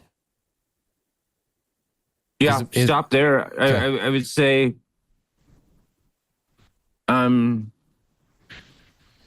meaning, sort of hands off, you know? Wow. Like, hands off, right? Does it make sense? Yeah, totally. Okay, I got it. So when the dove is bright white wing, it's basically saying honestly, like, so it's doing its thing, and it's you can't grab onto something while you're honestly flying. Well, this is reading too much. And the dove is honest. You can trust it, you know? It's like, you don't have to, I don't have to micromanage the dove. Right. If its wings are that bright, great. Let it go, dude. Okay, perfect. So maybe in the end, my dove, you could fly for me. Honestly, bright white wing. Is my language made of love? Can you hear me speak? A cedar tree fell by my knee. Do I cry to God above? Is this God like me? Sometimes God is we. What can you say about So nice. Yeah, it really is. It's your fault, though, because I was talking to you and I was sitting here. By the time I got to my bedroom, it was done. I was like hypnotized. It was actually a very bizarre and notable, poignant thing of my creative life, because I wasn't stuck, but I was trying. And when I really thought of you, I thought of myself, and I thought of what was really real.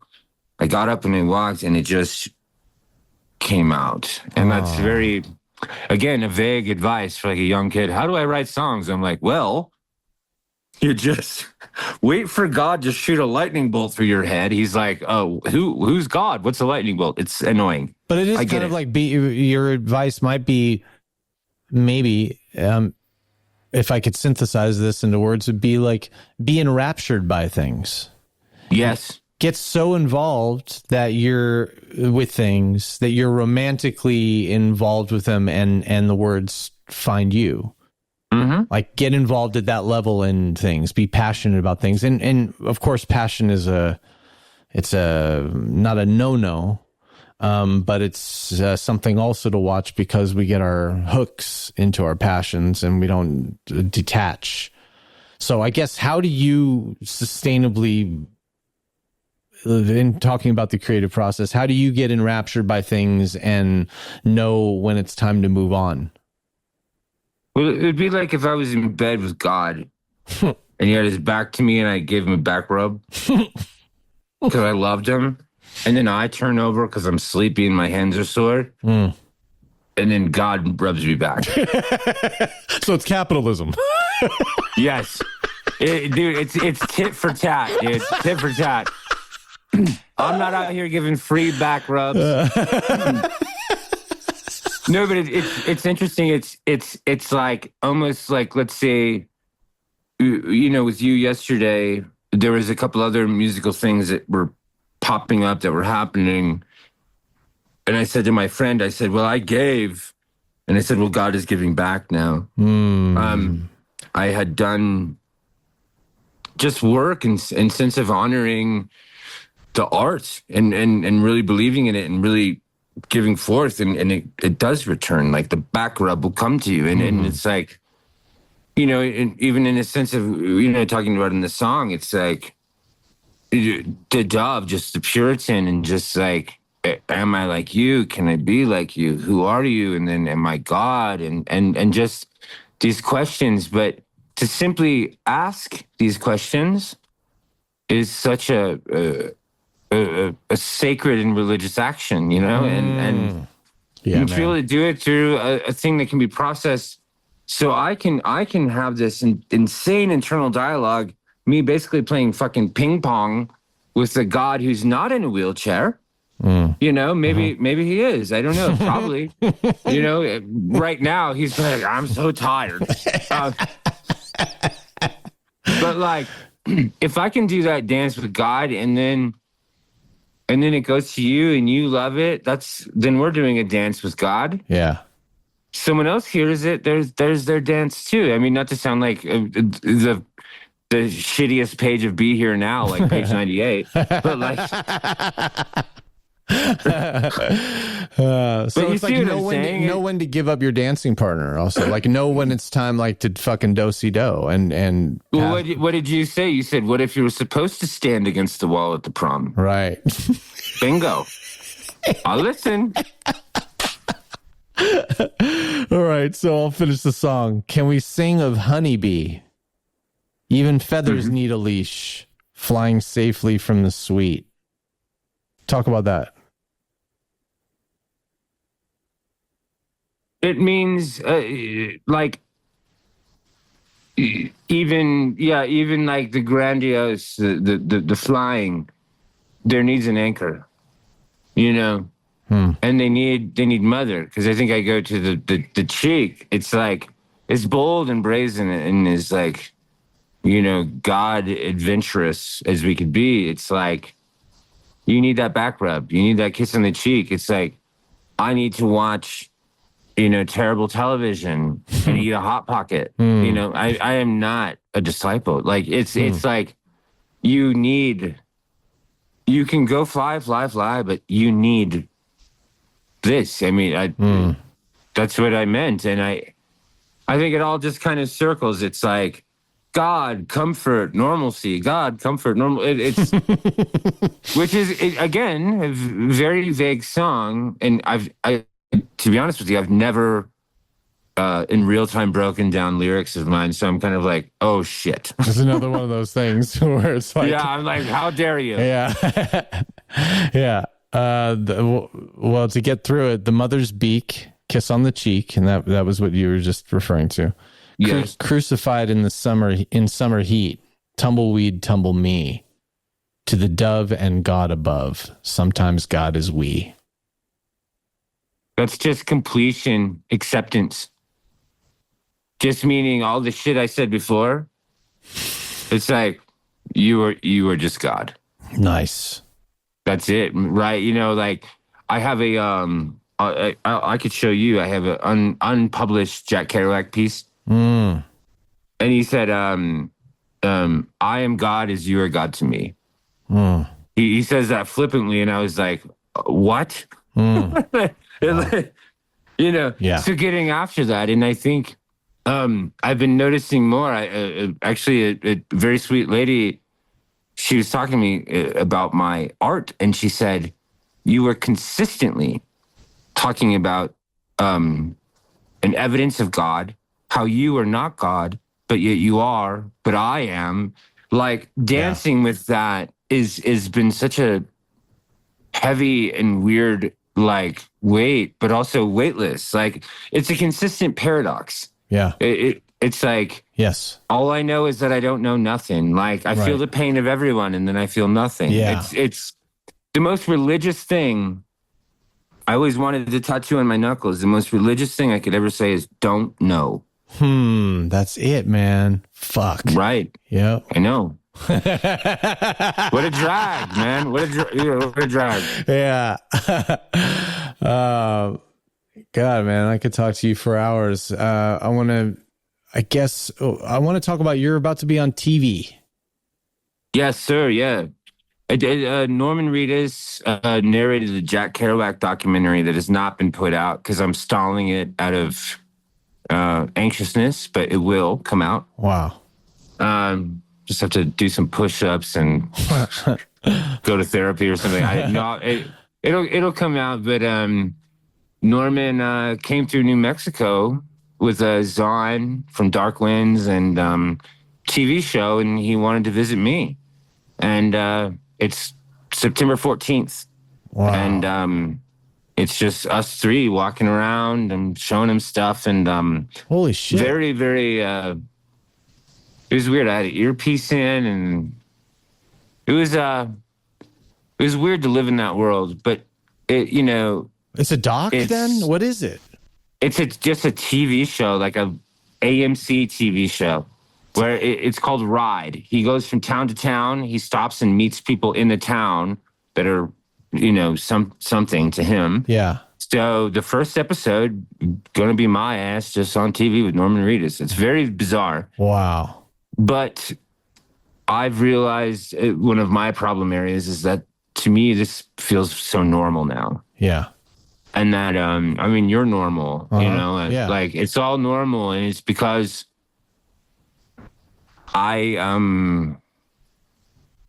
this is just what it is. Right. I don't have much control. Like wherever I am, I did it. So yeah. if I'm like, this is too much, I need to talk to myself about that. Nice. God, that's really cool. That's really cool to hear that these interesting things keep finding you. Are you surprised? Yeah. I want to ask you two last questions for now. And this is Jesus Christ, sure. Man. Yeah. What a great, probably my favorite podcast, man. Oh, wow. Nice. Are you surprised that you're still alive? And do you feel that would you have a long-term vision of yourself getting old? Or I guess like Jeff Buckley was asked, like, where do you see yourself in 10 years? And he saw a blank screen. He said, I see nothing.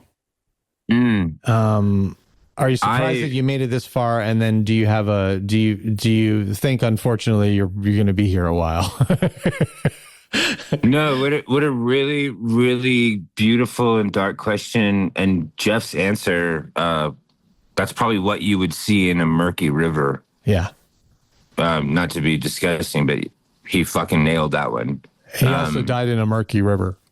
That's what I'm saying. Yeah. Oh, okay. Yeah, okay, no, good. I'm saying he saw what I'm saying. His blank screen was what your eyes would see on your back. Was a murky river. Yeah, totally. He prophesized. Right. And those heavy boots. That's what I heard. Yeah. The heavy boots. And I mean, what a an undertow. Looking out the door, see the rain fall upon the funeral mourners. Goddamn. I mean, he's a god. Totally. He is like a Jesus, like an Elliott, like a James Dean. These people cannot fucking live here. It's like they moved out of the worst apartment. Yeah. They're like, I hate the landlord. Yeah. There's a mice problem. Yeah. No, it's seriously, that's, I was thinking about that the other day. I was trying to describe, it's weird. Sometimes I'm just like walking and I get this flash, or I'm somewhere and I just get this flash of how something works out of nowhere. And I'm not trying to think about it. It's just, I get shown this snapshot of like, oh yeah, that's how that works. But it was like, I got shown that all the 27 Club sort of ish people, those who go beyond, before, that if what Tibetan Buddhism describes the reincarnation process or whatever, if there is something that continues and an emanation that continues to take form, and that the human being is at the highest of, only because it's not saying we should treat ourselves like we're the best, but it's the rarest of opportunities of an existence, because you can change your mind and you have agency. And you have agency to make change, and you can express yourself, and you could reroute somebody's axe coming at you. And a cow doesn't have that ability, type of thing. So if it's at the highest, it means that we've incarnated so many times that we get to be a human now, and that someone like Jeff Buckley or Mac Miller or, We pause right here. Yeah. I'm about to pee my pants. Oh, yeah. And then I'm going to come back and answer. You can leave this. Okay, I'm just going to pee right in the corner. I've been holding it the entire time. Okay, go. Me too. It's good TV. I'll be right back. It's true. People do like to see when moments like this happen.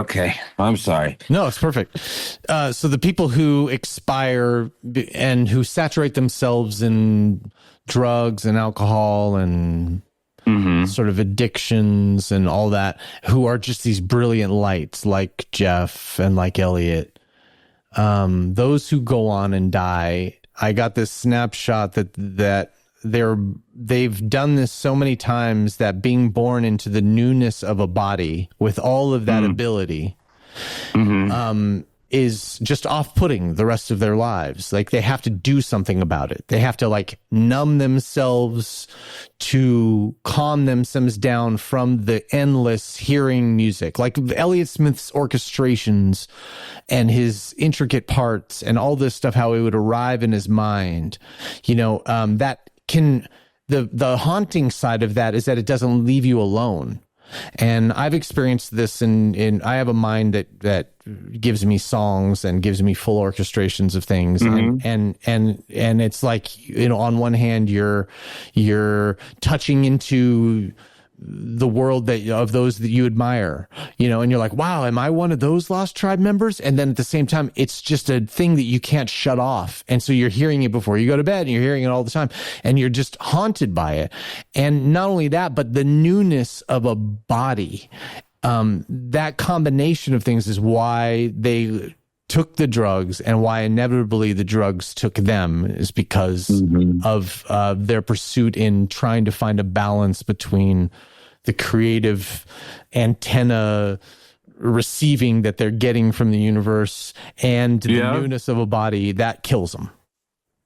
Yeah, I mean, when I was talking to I think it was Wayne Shorter from Weather Report was talking about Jocko, and there was a brief period where Jay Weinberg was my drummer, who he would end up to play in Slipknot after me, which makes no sense. I mean, if you look at your face, that's a standard. That's a standard. Yeah, that's of course, but. But his father, Max, he always plays with Bruce and played in Conan. I told him it was right before I went on stage, and he was being very complimentary and stuff. And he was like, well, how are you doing all this? And, almost like suspiciously. And I knew he liked jazz. I said, well, Wayne Shorter said Jocko was a fountain pen with an antenna attached to it. And he was like, yeah. And he was doing, we were in Chicago, and he was playing in the new Chicago band. And in my mind, I was like, do you have an antenna? Or are you just like into real estate? But it was interesting. Just, it is that antenna fountain pen, and it's a drag. And I have a poet friend. His name's Todd. He's a terrible alcoholic. Like, he'll call me, and I won't say his last name, so I'm not, divulging information, but he'll call me like talking about the color of his urine and his worrisome nature of his body leaving him. And he's like, I'm just trying to pump the brakes, man. And he's like, that's why I drink. I'm trying to pump the brakes. Wow. And I fucking relate. Is exactly what you're saying. It's like, hold on. The substance is the pumping of the brake. Yeah. And that's insane. And I've had instances, being a tremendously beautiful alcoholic, like cocaine all day, drinking all day, just writing poetry, just playing jazz piano, just this. You need to be around me. I'm the Tasmanian devil. Dude, those are the best. Then, when they were working. And then I get sober, right? I'm sober. I remember my ex-wife, I get sober, right? Because we had a child. When I was sober, she hated me. She's like, I feel like I don't even know you. Right. And that fucked me up a lot. Yeah.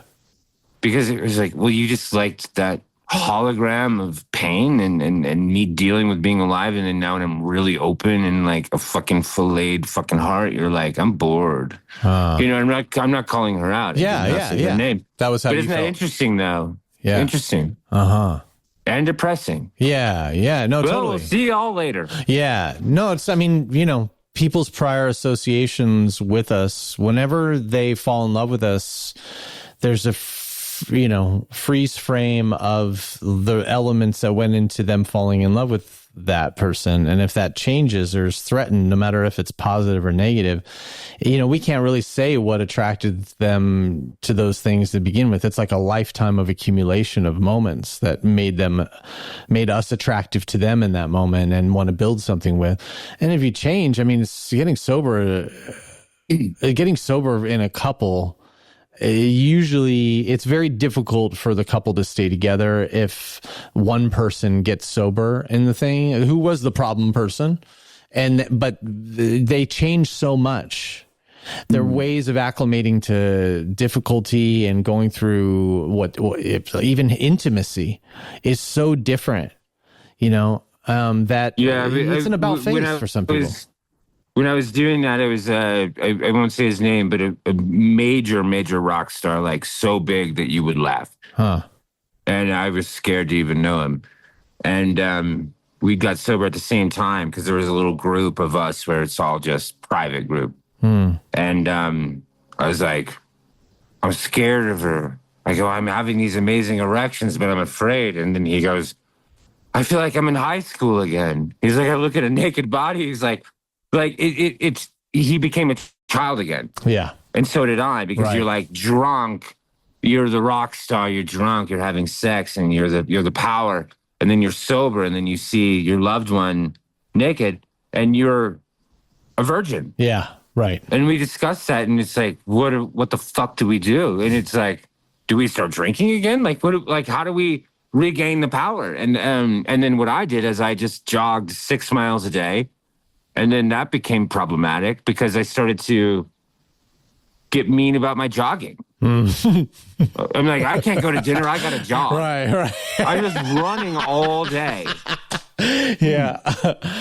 So then I realized that's just what I am. Whatever that is, that gene, it's like, well, going from cocaine, piano, and alcohol, jazz to like mad about jogging is like, yes, it's a difference.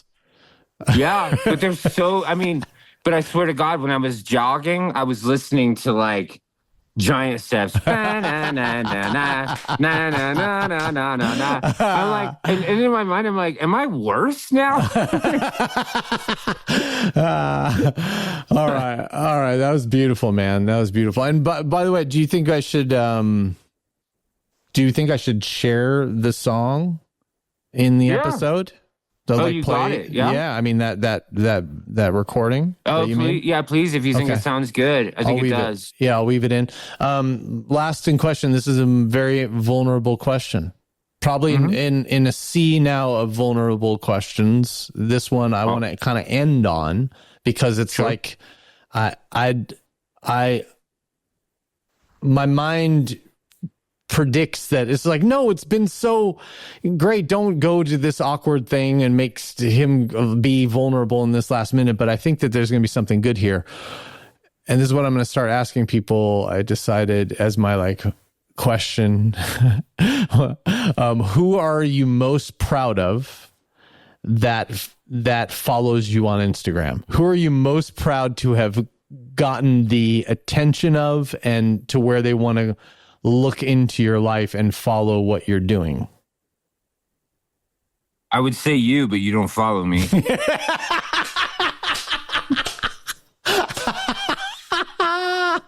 Thank you.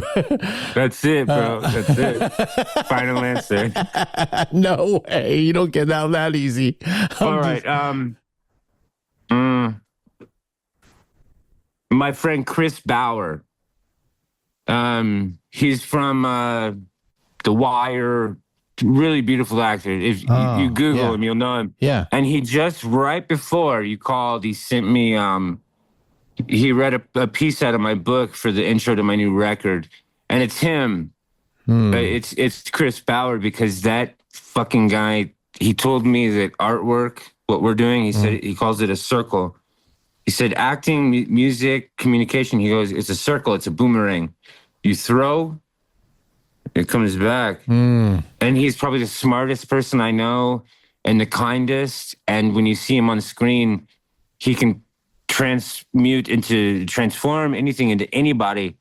And he follows like nobody, and he follows me. And sometimes he sees my stories, and I'm like, I wish you didn't see that one, because I was being a pampered little baby. But probably Chris Bauer. Yeah, I love that guy. I really respect him. I mean, I have far more famous people following me, but it's almost like, is it even them, or is it like some, little girl in a closet acting like it's,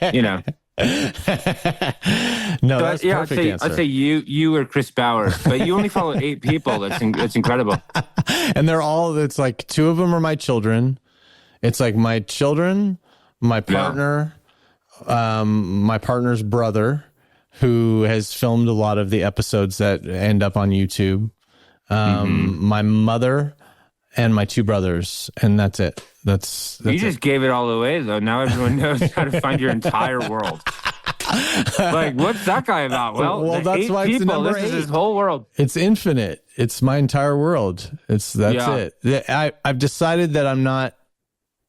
I haven't followed anybody to get here, and I mainly have stayed out of it so I can love everything that I love, because I feel like if I follow I was going to say I love that. I was going to say the word love. You transmute the word love a lot, which is accidental. I think it comes out of your chest, not your mouth. Really, truly. I mean, thanks, man. But it is interesting. You follow nobody, and you found me. You find all these people, and we all love you and trust you. So whatever the hell happened to you within recovery or awakening, you fucking nailed it. Thanks, man. From one Christopher to another. I'm so I actually trust that you and I could be friends outside of this, and that's what is going on here. And we've already put the work in. I mean, it's our first date. That's it. That's right. My partner's already referring to you as we're at Chili's right now. My partner always is already referring to to you as my boyfriend. That's fine. She's like, is your boyfriend interrupting again? Oh, you know what? I think that is adorable, and I'm sorry. Yeah, no, sorry, not sorry. That's the paradox. Sorry. Hey, paradox is everywhere, honey. Yeah. Sorry, babe. Sorry, not sorry. Yeah, sorry, babe. What's amazing about love, actually, and just to put one last note about love, is that, the way that I found the greatest love, and that's what her and I have so far, and I'm almost 49 years old, and her and I have been together 9 years, is like we constantly let each other go. We try to not control each other. And that's why they're still there. Yeah. Yeah. I mean, genius. Yeah. We just constantly let each other go. And the cool thing is that we're constantly changing, and we're constantly working on ourselves. And I say that, like I fucking mean that. Like, I'm not casually saying like, oh, we're in the work and we're, no, this is like we're 2 spiritual practitioners working on ourselves side by side in different realms all the time, and we share the goodness of that with each other. And so there's a letting go, and that's the most attractive thing, because through if you love someone, let them free, right? Completely. It is that. And the cool thing is that we're constantly meeting new people, meeting ourselves. Like, I keep changing, she keeps changing, and so we keep dating new people, So I just want to put that out there about love. Well, I heard someone say, if you love someone, you fall in love with them like 10 times in your life. Wow. That's it. That's it. Yeah. And it's amazing. It's a fountain of youth also. Yes. I mean, I look at her every time she walks by. It's been 9 years, and I've been in almost every moment with her for that time. And we've been working in mental health and addiction. We owned a rehab together and drove in the same car, and on the way to work and on the way home, and, raising kids on the weekend, my kids who are stepkids. And we've just been in all these heavy situations. And I still look at her every time she walks by. I'm still that attracted to her, and it's a lack of control. We're not pretending that we have control over the other one. And what's cool about that notion also, and to make it a little sexier, at least as a cell, to explore on your own as people who are listening to this, is that what was it? You got lost in the road. I know, in the disclaimer, actually. The cool thing about it is that, love, what most people call it, is a dependency. And we feel that it's contingent upon us in order to control certain elements of the other person so they'll stay with us. But you'll always be addicted to those elements of control that you think are keeping the person there. And so in this model, it's like, the person is there because they want to be there, because you're not controlling them, because you're not doing that thing. So you can really fully feel confident that the person is there because they want to be there more than any other place. And it's like Wayne's World. If you spew and she bolts, it was never meant to be.